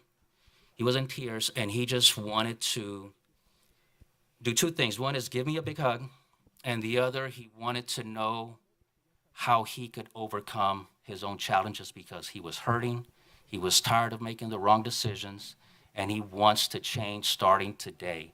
And so I will find a way to reconnect with him and the others, but in particular him, to make sure that we provide whatever supports to encourage him and allow him to bridge himself from where he currently is to where he really wants to go. Because I saw it in his eyes and the eyes of others that he really is a good kid who wants to make a difference but does not know how to let go of those that are surrounding him to make poor choices. But like I told him, it really starts with you. And so I want to be able to do that. So those are examples that, again, we may not be able to save every child. When I was a teacher, I was not able to reach every student, but I never stopped trying, because I know that down the road, if I'm not able to connect with them in that moment during that school year, I know that years later, as was the case with me, they will be able to come to terms with themselves and hopefully make those changes that they need to make to be productive adults. So I do want to thank the team at Coursera for creating this summit, again, because they felt that they needed to take matters not into their own hands, but that they needed to do something different to really address the challenges that many of their kids are currently having. So kudos to the team at Coursera. And with that, I want to propose an adjustment. I know we have a day, a week, a month in some cases to celebrate a particular profession, a particular ethnic group. And I know that February is designated as Black History Month. But I also know that there's a need to go beyond the month, because we don't stop being ourselves. We're not ourselves for just 1 month. We're ourselves year-round. And so I'm proposing that we celebrate Black history, just remove the month from it to help us transition into celebrating Black history throughout the year, and not just in February, where we celebrate and then we'll say, okay, we have another year to come back to the same conversation, when we should be having this conversation for the different ethnic groups throughout the year, because we're here throughout the year. So I do want to encourage you to attend or join us at our district's Black History Celebration, which will be held on Saturday, February the 24th at 10:30, or from 10:30 a.m. to 1 p.m. at Carter High School. For more information, you can reach out to our Communication and Media Services Department but I encourage you to come and celebrate the rich history and traditions of our Black community. And that's all I have. Thank you, Dr. Avila. Okay, we continue with comments from members of the Board of Education and Member Lewis. Well, first of all, I want to thank Boyd for singing the Black National Anthem. I was ready and prepared, dressed just in case I was going to be called upon, but Boyd knocked it out of the park. I mean, the words and the meaning is so rich. And then I had to look at the African American numbers. I'm like, what? What's going on? And then I realized that Frisbee, where the number was the highest, did not have the band teacher for 2 years. So, you know, these little lots that we have to dial in. I'm not one to project negativity. I'm one to really project positive numbers. And when I was looking up one of my favorite sheroes, who's Shirley Chisholm, she's between Dr. Martin Luther King and Frederick Douglass. She was an immigrant and the first Black woman elected to the United States Congress for 7 terms from 1969 to 1983. She was the first woman that was supported by a major party for the president of the United States in 1972. But, you know, her main thing was, you know, fighting the status quo. If they don't give you a seat at the table, bring in a folding chair. You don't make progress by standing on the sideline, whimpering and complaining. You make progress by implementing ideas. And so with the music program, I stumbled in while the VAPA, the band teacher, were distributing the instruments and the parents were coming at different time. I was looking for another meeting, but I said, hey, let me see what's going on. And I spoke to a lot of our presenters here that spoke so well about what's going on. But I've been making connection with the Blue Jay Jazz Festival, and they are looking to come into Rialto to assist with donating of the instruments. And one of our distinguished teachers actually played in one of the concert. So, you know, even in our meeting, I would say, you know, for the arts, people feel very strongly how the arts and music and band and creativity of a school-age child really changed their mindset. And so Mr. Williams is in Washington. I don't know if he's back, Mr. Joseph Williams, and he was meeting with a good friend of mine at the Department of Education. I said, you know, we really have to pull some funding down for this. You know, we really have to pull some funding. We have to make it happen. The stats, the avenue, even if you don't become proficient as an instrument or art major, that experience that you learned in elementary school. We were talking about the recorder and the kazoo, and I think that's where I stopped. But those are those songs that you've played in elementary, they stay with you. And then the ones who they saw that talent of artistic, the teacher recognized their artistic ability at such a young age and nurture it. So, you know, we're not going to stand on the sidelines on this. You know, I've been looking, making connections. You know, we're going to make this happen. And Frisbee is like urgent. It's really important for me that as we're talking about the ed code and definition, I was in Washington. I had a really good update with Congressman Pete Aguilar on our academic achievement. He said, hey, I've been watching Rialto, you're moving up. Your preschool is really jumping up, and you're making rise in your elementary school. And he had the smile of pride. And then we start talking about chronic absentee, how it is defined, and that there wasn't a medical clause for that. So that working group was developed, and I'll be in Sacramento to further the conversation and the development. You know, you have to define, you have to get the criteria, you have to listen to all sides. But, you know, everybody said 10 days, you know, asthma, you're out for 5, you know. And the younger students are going to be out more as they're trying to get used to their bodies. So we're really working on that. You know, I was able to visit Preston, Frisbee, and Eisenhower tutoring programs. And they They have way more students participating. I love it when I drive down Riverside Avenue and I say tutoring, tutoring, tutoring, 24 hours tutoring online. And so parents, we really have to take advantage, caregiver, group homes, bring them into these sites or learn how to do it online. That personal responsibility in our USC class, we've learned how that frontal lobe is not even developed.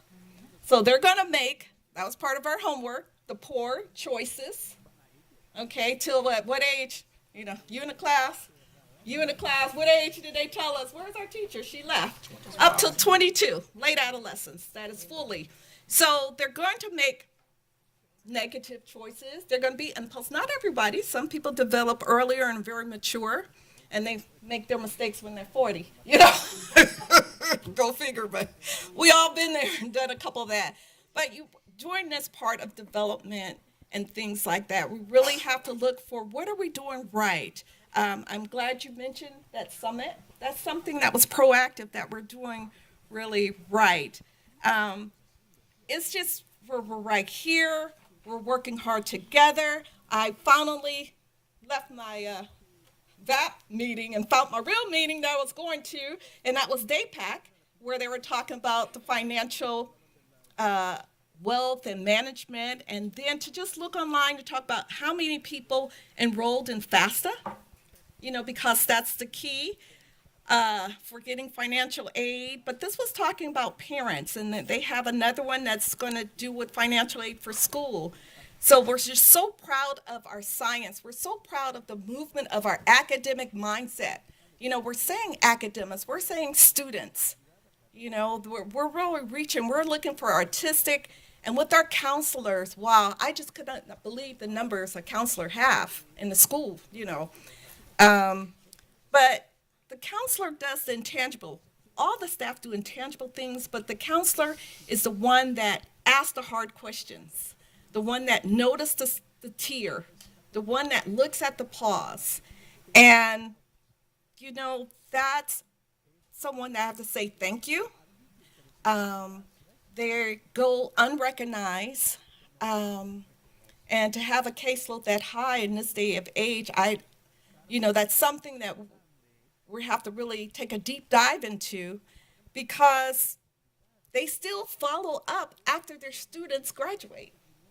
They still make that connection, so they never leave. I'm sure all the teachers do, but I always hear people talking about their counselor followed up, how you're doing in college, how you're doing at your job, doing that, just that extra hug of concern. And so during this month, I really appreciate, and I stand with the counselors, what they're doing. We see you, we recognize you, and your job description does not encompass everything that you do.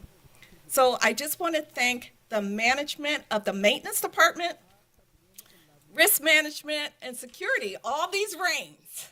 I know, I don't see any buckets in here, but it's sort of like when you can prevent something from happening, that means, they're on top of their job. So this is when maintenance and grounds and security, you don't see them, but when they're needed, they're here way before the students and long after. So I really appreciate doing these torrential rains of all your hard work, and your recognition is so belated because you do this every day, all day.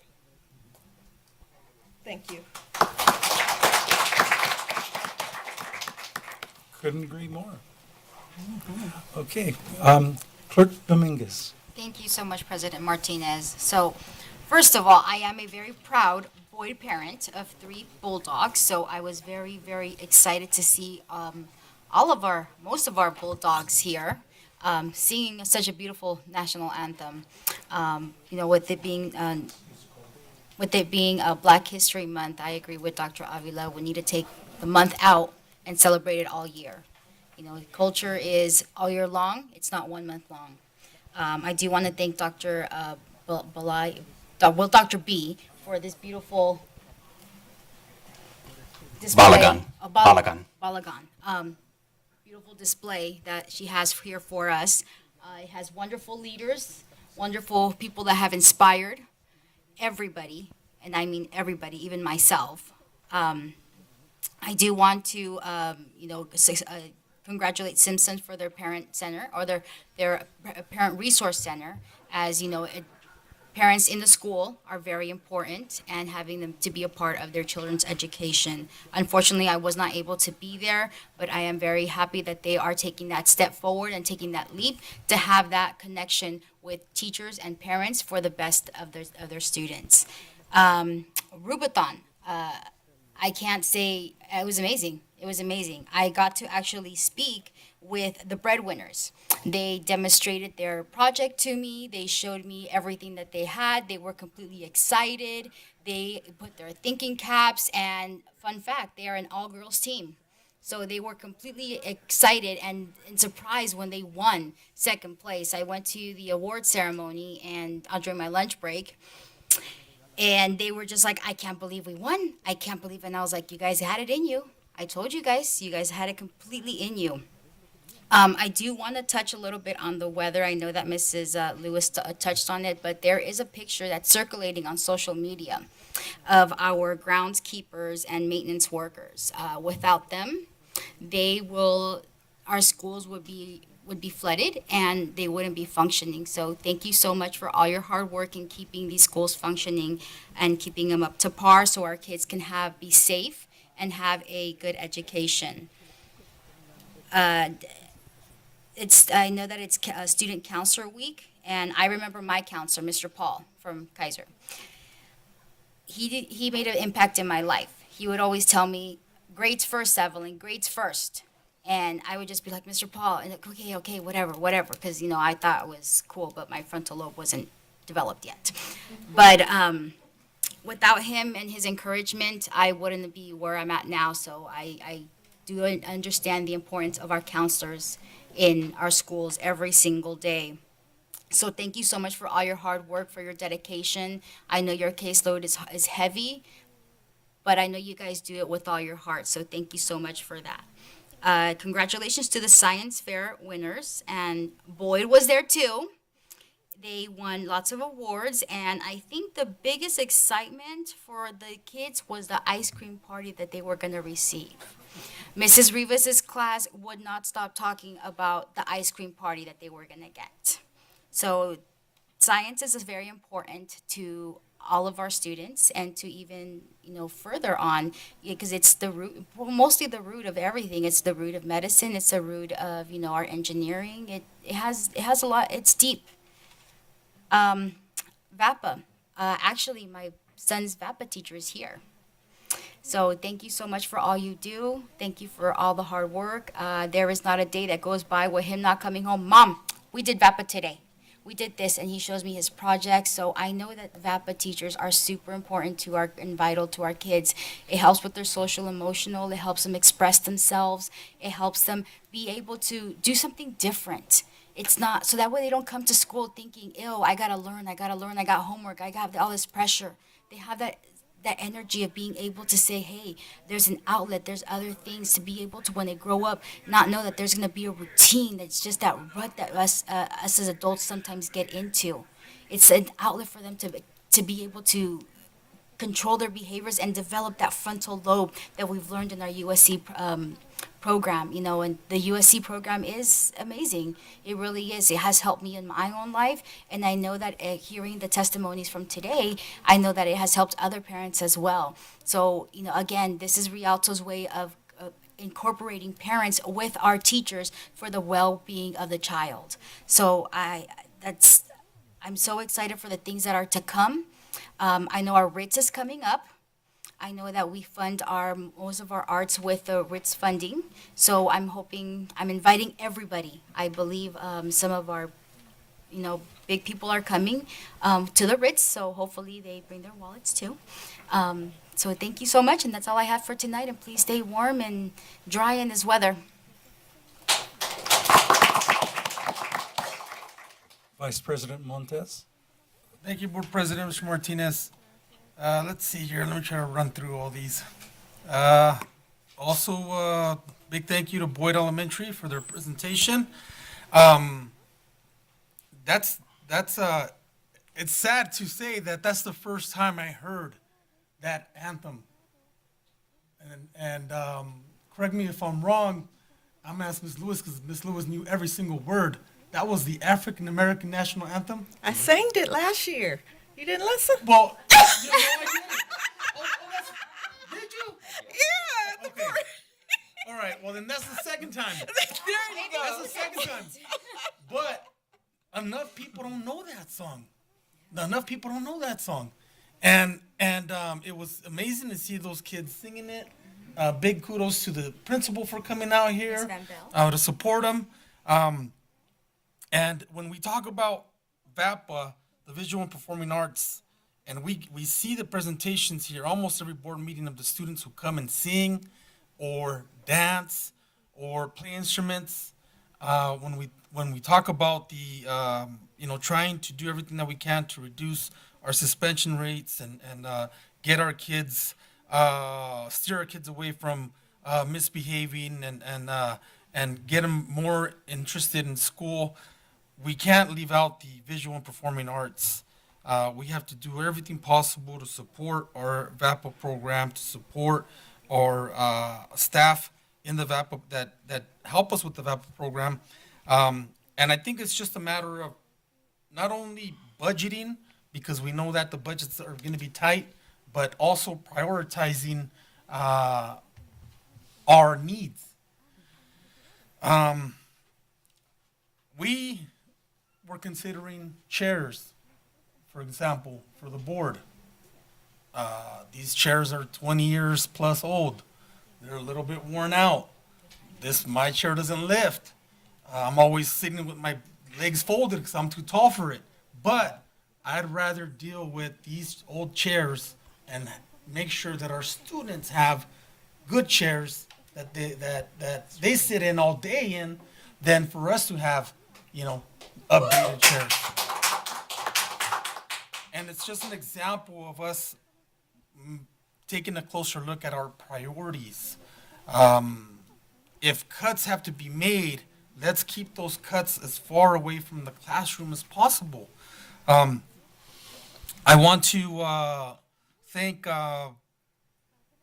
Mr. Cordasco for speaking about, some tough issues, some comments regarding violations of board policies and appearances of impropriety. We need to take that kind of stuff serious.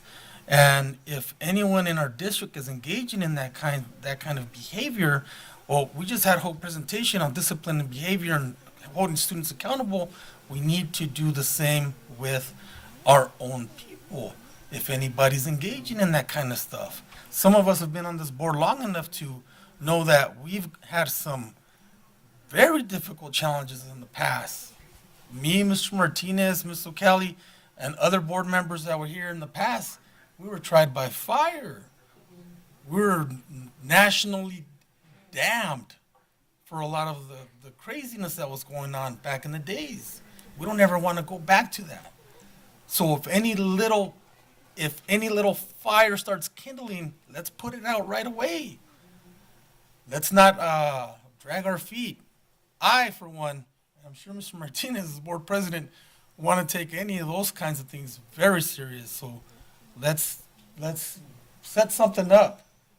It's not our job to micromanage, but if things are going on that we're not aware of, that needs to be brought to our attention and it needs to be taken serious. So thank you for, hopefully we'll get our superintendent to set something up right away so we can start looking at that stuff. Ms. O'Kelly, we miss you. We know that you watch the board meetings. We continue to pray for you to get better. And for everyone asking, where's Ms. O'Kelly? Where's Ms. O'Kelly? When is she coming back? We hope that she comes back as soon as possible. And we keep her in our thoughts and prayers for her speedy recovery. And then for the families who just lost students here in our neighboring city in Fontana, students from Carter High School, it's always very difficult and very tragic to lose lives so young. I mean, at any age, right? But especially when you're especially our children are students, right? Because they're so young and their lives haven't even really begun. and to hear that, they've left us so soon, our hearts and prayers go out to their families, and we thank our counselors who were at the forefront of being able to be there for our students and our staff at Carter during this challenging time. So with that, thank you.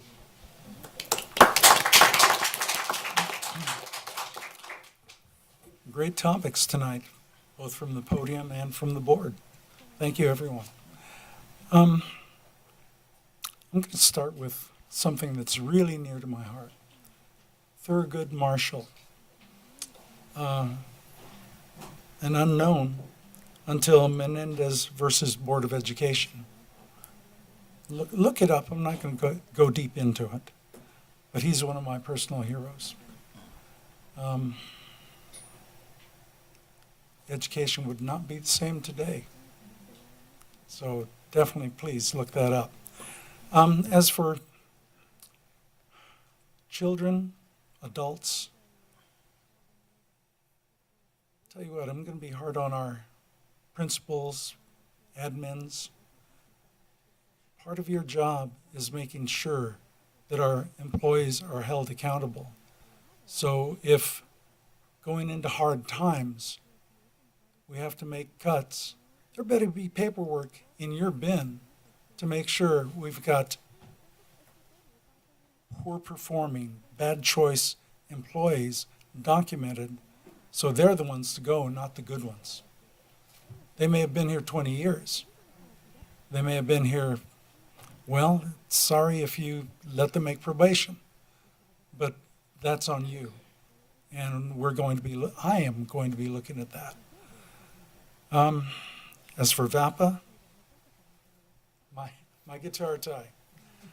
Started playing guitar about 11, got way involved. About 12, had a teacher come in once a week and changed my life. Till then, I didn't have any idea what I wanted to do or what clues, but he taught me music. I learned harmony. By age 14, I forgot sight reading entirely because I was making money playing by ear and arranging a band. So I played up until age 21, roughly. Kept us out of the breadline because I was making minimum wage. Minimum wage when I started was, I think it went up from $1.25 to $1.75, then finally to $3.30.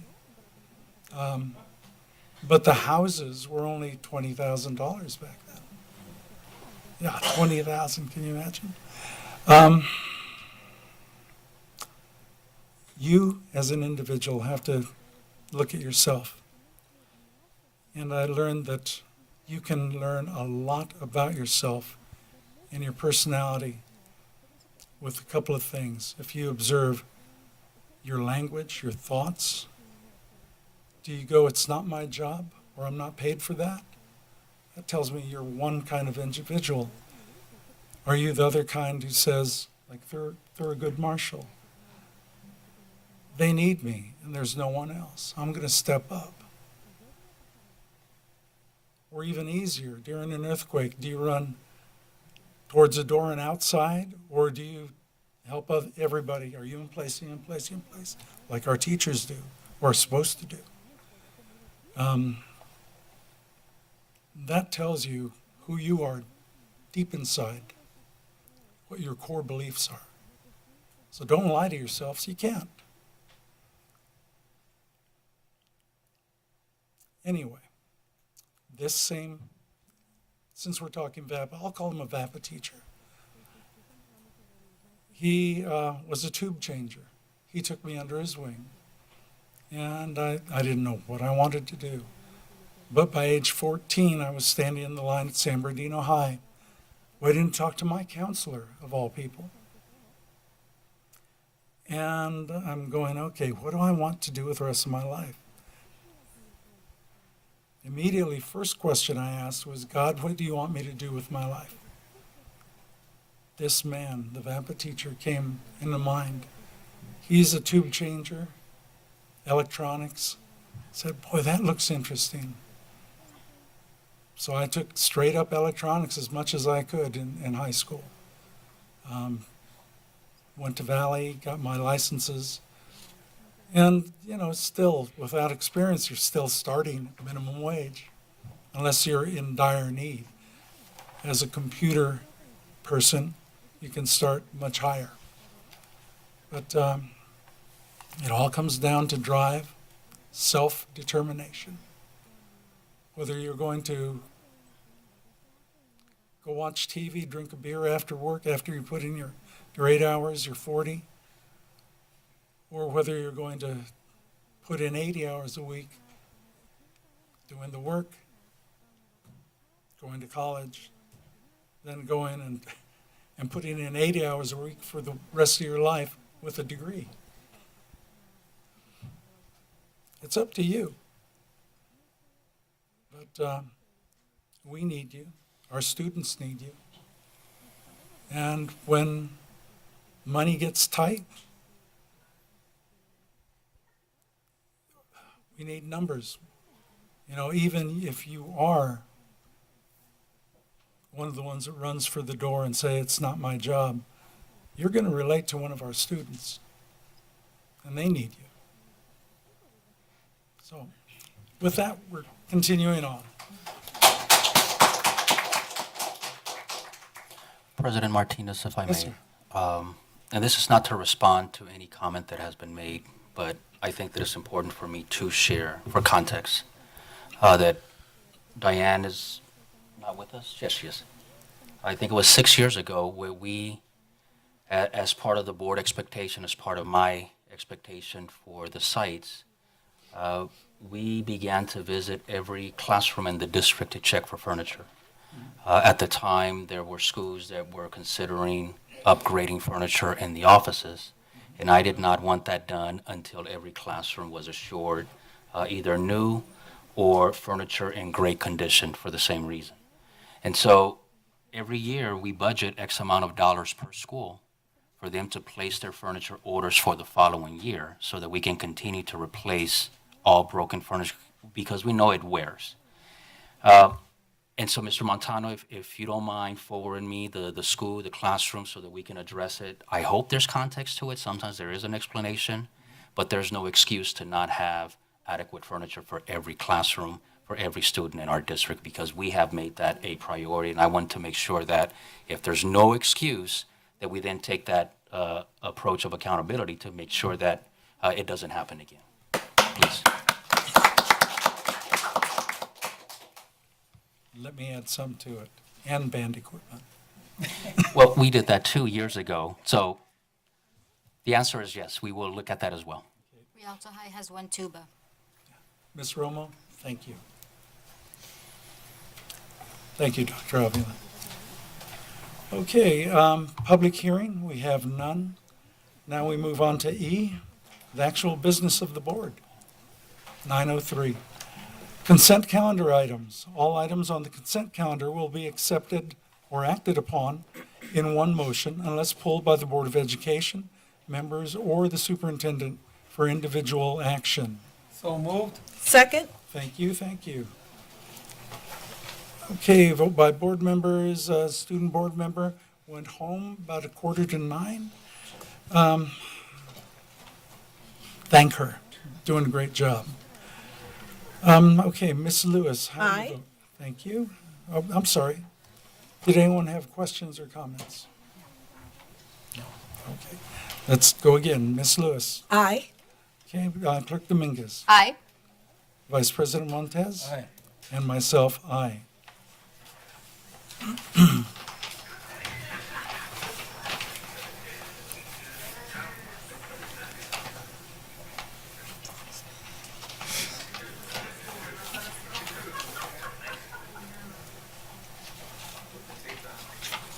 Okay, discussion action items. F on page 11, approve change order number 1 for Fisher Inc. for the two-story classroom buildings projected at Eisenhower High School. Motion and second, please. So move? Second. To approve change order number 1 for Fisher Inc. in the amount of $164,000 and no cents for a revised contract amount of $1,813,000 for the two-story classroom buildings project at Eisenhower High School, and to be paid from Fund 21, General Obligation GO Bond, and Fund 25, Capital Facilities Fund. Questions or comments? Hearing none, vote by Ms. Lewis. Aye. Clerk Dominguez. Aye. Vice President Montez. Aye. Myself, aye. F2, motion and a second, please. So moved. Second. Approve a renewal agreement with Rosetta Stone LLC. And this is to provide an adaptive language acquisition program for 1,000 English learners and students in the dual language immersion program who are at the earliest levels of proficiency, effective February 8th, 2024 through February 8th, 2025, at a cost not to exceed $56,095 and to be paid from the General Fund Title III. Discussion, questions?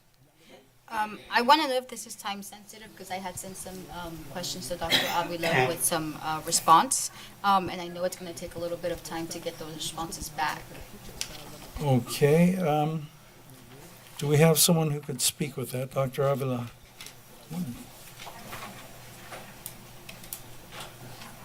Okay. Can we get Dr. Madrid to the podium?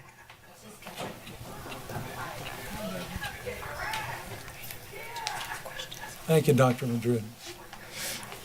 Oh, and by the way, I forgot, Mr. Cardasco, give a holler to Dr. Avila or myself or both about the comments tonight. I'd like to help you out. Dr. Madrid, please. Okay, so I only heard part of the question. I heard, is this time sensitive? Was there any other part to the question? No?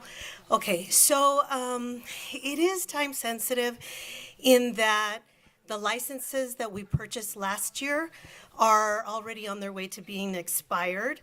So as far as time sensitivity goes, for the 200 licenses that we purchased last year, they will expire and there will be an interruption in the program. When do they expire? They'll be expiring at the end of this month. Time sensitive. Are you moving from one program to another? I believe from iReady to this? No. Or other way? No, it's a completely different program. We only purchased 200 licenses last year, and we found that implementation of the program was effective, that we did see growth in the students that use the program, and so we're increasing the number of licenses that we're purchasing from 200 to 1,000 and offering the program to more students. Is this going to be for all grade levels that you're servicing for the 1,000 or just the elementary? No, well, yes, elementary grades 3, 4, and 5, plus our newcomer students that are at the secondary and students that are at the elementary as well. So 6th grade. When we purchase these, are these for 1,000 seats, meaning? Yes. Or are they open seating? Any mix can rotate through those 1,000 seats. Oh, any mix can rotate through the seats. So if we have a student who's using the license and then that student goes on to another district, then we can go ahead and reassign that license to another student. And when do the licenses expire for iReady? I'm not sure about iReady. Do we have information on iReady? Yes, that's a long, well, let me get Paulina. Is Paulina here? No. No, she's not. Okay. Go ahead, Dr. Ingrid. You can take the Yes. podium. Yes, please. If I can just mention that iReady and Rosetta Stone are two completely different programs and have a different purpose. Thank you. Dr. Lynn?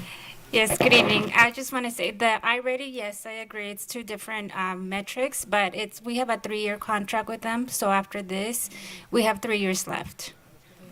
And just for the audience, can you introduce yourself? Oh, I'm sorry. Ingrid Lin, I'm the lead academic agent for elementary innovation. Any other Welcome. questions? Okay. Thank you. Do we have any other questions or comments? Just to give the board a little more time, if the board needs, for future items. Yeah. Good comment. Okay, board, or go ahead if you have others. Yeah, just the licensing for this one is just 1 year long, right? For the Rosetta Stone? Sorry. No worries. Yes, the licensing is just for 1 year. Okay, and then we're still technically, you can say piloting it, or? No, at this point, it would not be considered a pilot. We did that last year. So we did that with a smaller group of students, just 200. And then once we saw that it was effective, we took a look at all of the students that would benefit from using it. Thank you, Dr. Madrid. Thank you. Thank you, Dr. Madrid. Okay, Call for the vote. thank you. Okay, Member Lewis, Aye. Clerk Dominguez, Aye. Vice President Montez. Aye. And myself, aye. F3, approve an agreement with SMG Ontario Arena LLC. Motion and second, please. So move. Second? Thank you. This is to provide, excuse me, to provide the use of their facility for the 2024 graduation ceremonies to be held on June 2nd, 2024, at a cost not to exceed $144,440, including license fees and other reimbursable expenses, and to be paid from the general fund. Questions or comments? I just would like to comment that I remember when this cost was only $50,000 to host all our graduations there. Now it costs 1, 2, almost 3 times as much. Now, it's easily justifiable that we can say, hey, it's awesome for our families, for our students. You know, even though one student might have just his mom and dad, another student's going to have 40 family members, like my nephews do. But when we start thinking about prioritizing what's more important to spend on, we need to consider possibly going back to hosting our graduations at our high schools, like in the past, and limiting the graduation attendance to 2, 3, 4 family members if we have to. Our enrollment's going down. We don't have the numbers of students as we used to. So as we start looking at tightening our belt, I just want to throw this out there. I know it's a justified expense, and I know our community and our families love it. When we start talking about music instruments, music teachers, performing arts that help our students, we need to make start making these tough decisions. So just want to throw it out there for future reference. Dr. Avila, on that note, can we get a breakdown of estimated cost, Yes, for we can. graduation back at the sites? We can do that, and know that 5 years ago, we also looked at the contract then, and then we looked at the graduation by site and the rental of chairs, the overtime, extra duty, the rental of sound systems. And at that time, it was not too far off when it was a lot lower. I don't know if the differences would be similar, but we can do that as well, just to take a look at what it would cost us to do it at each high school or just keeping it together. But I'll do a breakdown for both. Okay, and for the public and for the unions, that is considered far away from the students in the classroom. So, yeah. Thank you. Okay, are we ready to vote? Okay, Member Lewis? Aye. Clerk Dominguez? Aye. Vice President Montez? Aye, aye, aye. I know. It hurt. And myself, aye. Enjoy it. This may be the last year. We're going to have a look. It was at 99 last year. They had new management, and they upped it and said, take it or leave it. Is essentially what they told us. they would not negotiate with us. You don't get a student's discount? When they got Ramon Ayala playing over there, they don't Yeah. need us anymore. That's right. No student's discount? I guess it Students comes discount down to everywhere. how much they can actually rent it out to someone else for. That's why we're kind of stuck on Sundays, because that's a less coveted night for concerts. And so we're stuck, and that's why we're still If we there. could charge $20 per car parking lot, if we charge for parking, we can make some money here. Yeah. Go to the fine arts. Yes, okay. F4, approve the 2024 Summer School Enrichment Program. Motion and second, please. So moved? Second. Thank you. To approve the proposed student eligibility and priority plan, course of study, calendar, and schedule of classes for this year's Summer School Enrichment Program, effective February 8th, 2024 through July 31st, 2024, at a cost not to exceed, $1,600,000 and to be paid from the general fund, ELOP. Questions or comments? Again, let's start weighing the benefits. Summer school is important for a lot of students, but we need to start looking at our budgets. So in the future, we might have to tell our parents, our families, hey, you know what? We're not going to be offering summer school this year because we need to save some money. At one time, we only offered it to seniors who were in danger of not graduating. Yeah. So let me get some clarity, because I believe this is the ELOP funds, which we must use it for the learning loss that the state funded us millions of dollars for. So we have to be able to show that we're doing programs for kids to recover the loss during the COVID years. The other thing is we need to offer it for if we offer it and when we offer it, it needs to be available to everyone. Across the board. Because I know there was a time where we were excluding special education students, but again, if either it's available to everybody or nobody. Do you have any more details on that, Diane? So this is actually the cost of offering our intersession days for our ELOP program, which we get special funding for. Our credit recovery summer school is actually a separate program that will be presented at a future date. Okay. Yeah, for me, the trigger was enrichment, which to me means extra and over above. Or tutoring. That's the language that's For tutoring. Yeah. that's the language that's built into the funding. Well, we are required to do tutoring, not enrichment. Yeah, that's what they call it. For the public, little private conversation that you heard. Yeah, so this one has to be done regardless. Yes. Okay. Right. Well, the one that doesn't have to be done, then when that time comes, we'll consider that. Yes. Okay, questions, comments further? Okay, Member Lewis, how do you vote? Aye. Clerk Dominguez? Aye. Vice President Montez? Aye. And myself, aye. F5, adopt resolution number 232437, approving an agreement for purchase of real property and delegating authority for related actions. So move. Second? Thank you. Questions or comments? Okay, hearing none, how do you vote? Question, Yes. what was the plan for this parcel again? Diane? The purpose behind buying the parcel is so that we have a location that is zoned for a future central kitchen facility.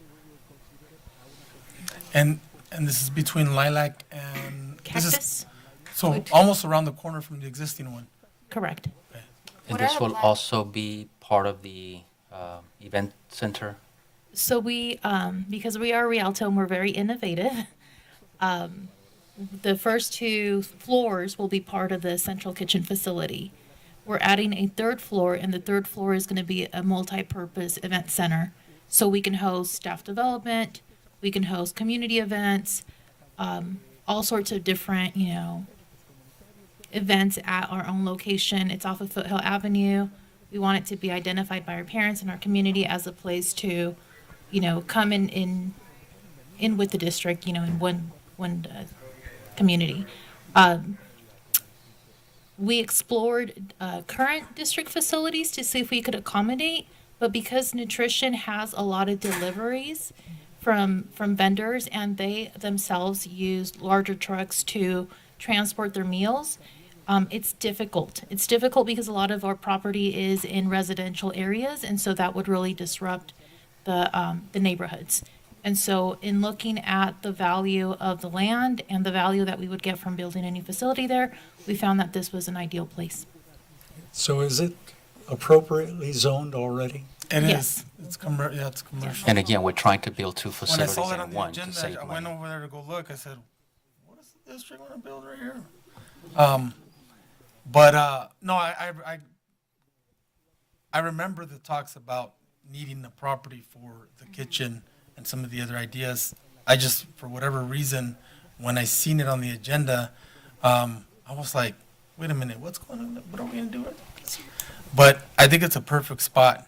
So, and a good price for the amount of land. So, the family that's selling it to the district, thank God that they're giving the district a good deal because that land's going to be put to good use.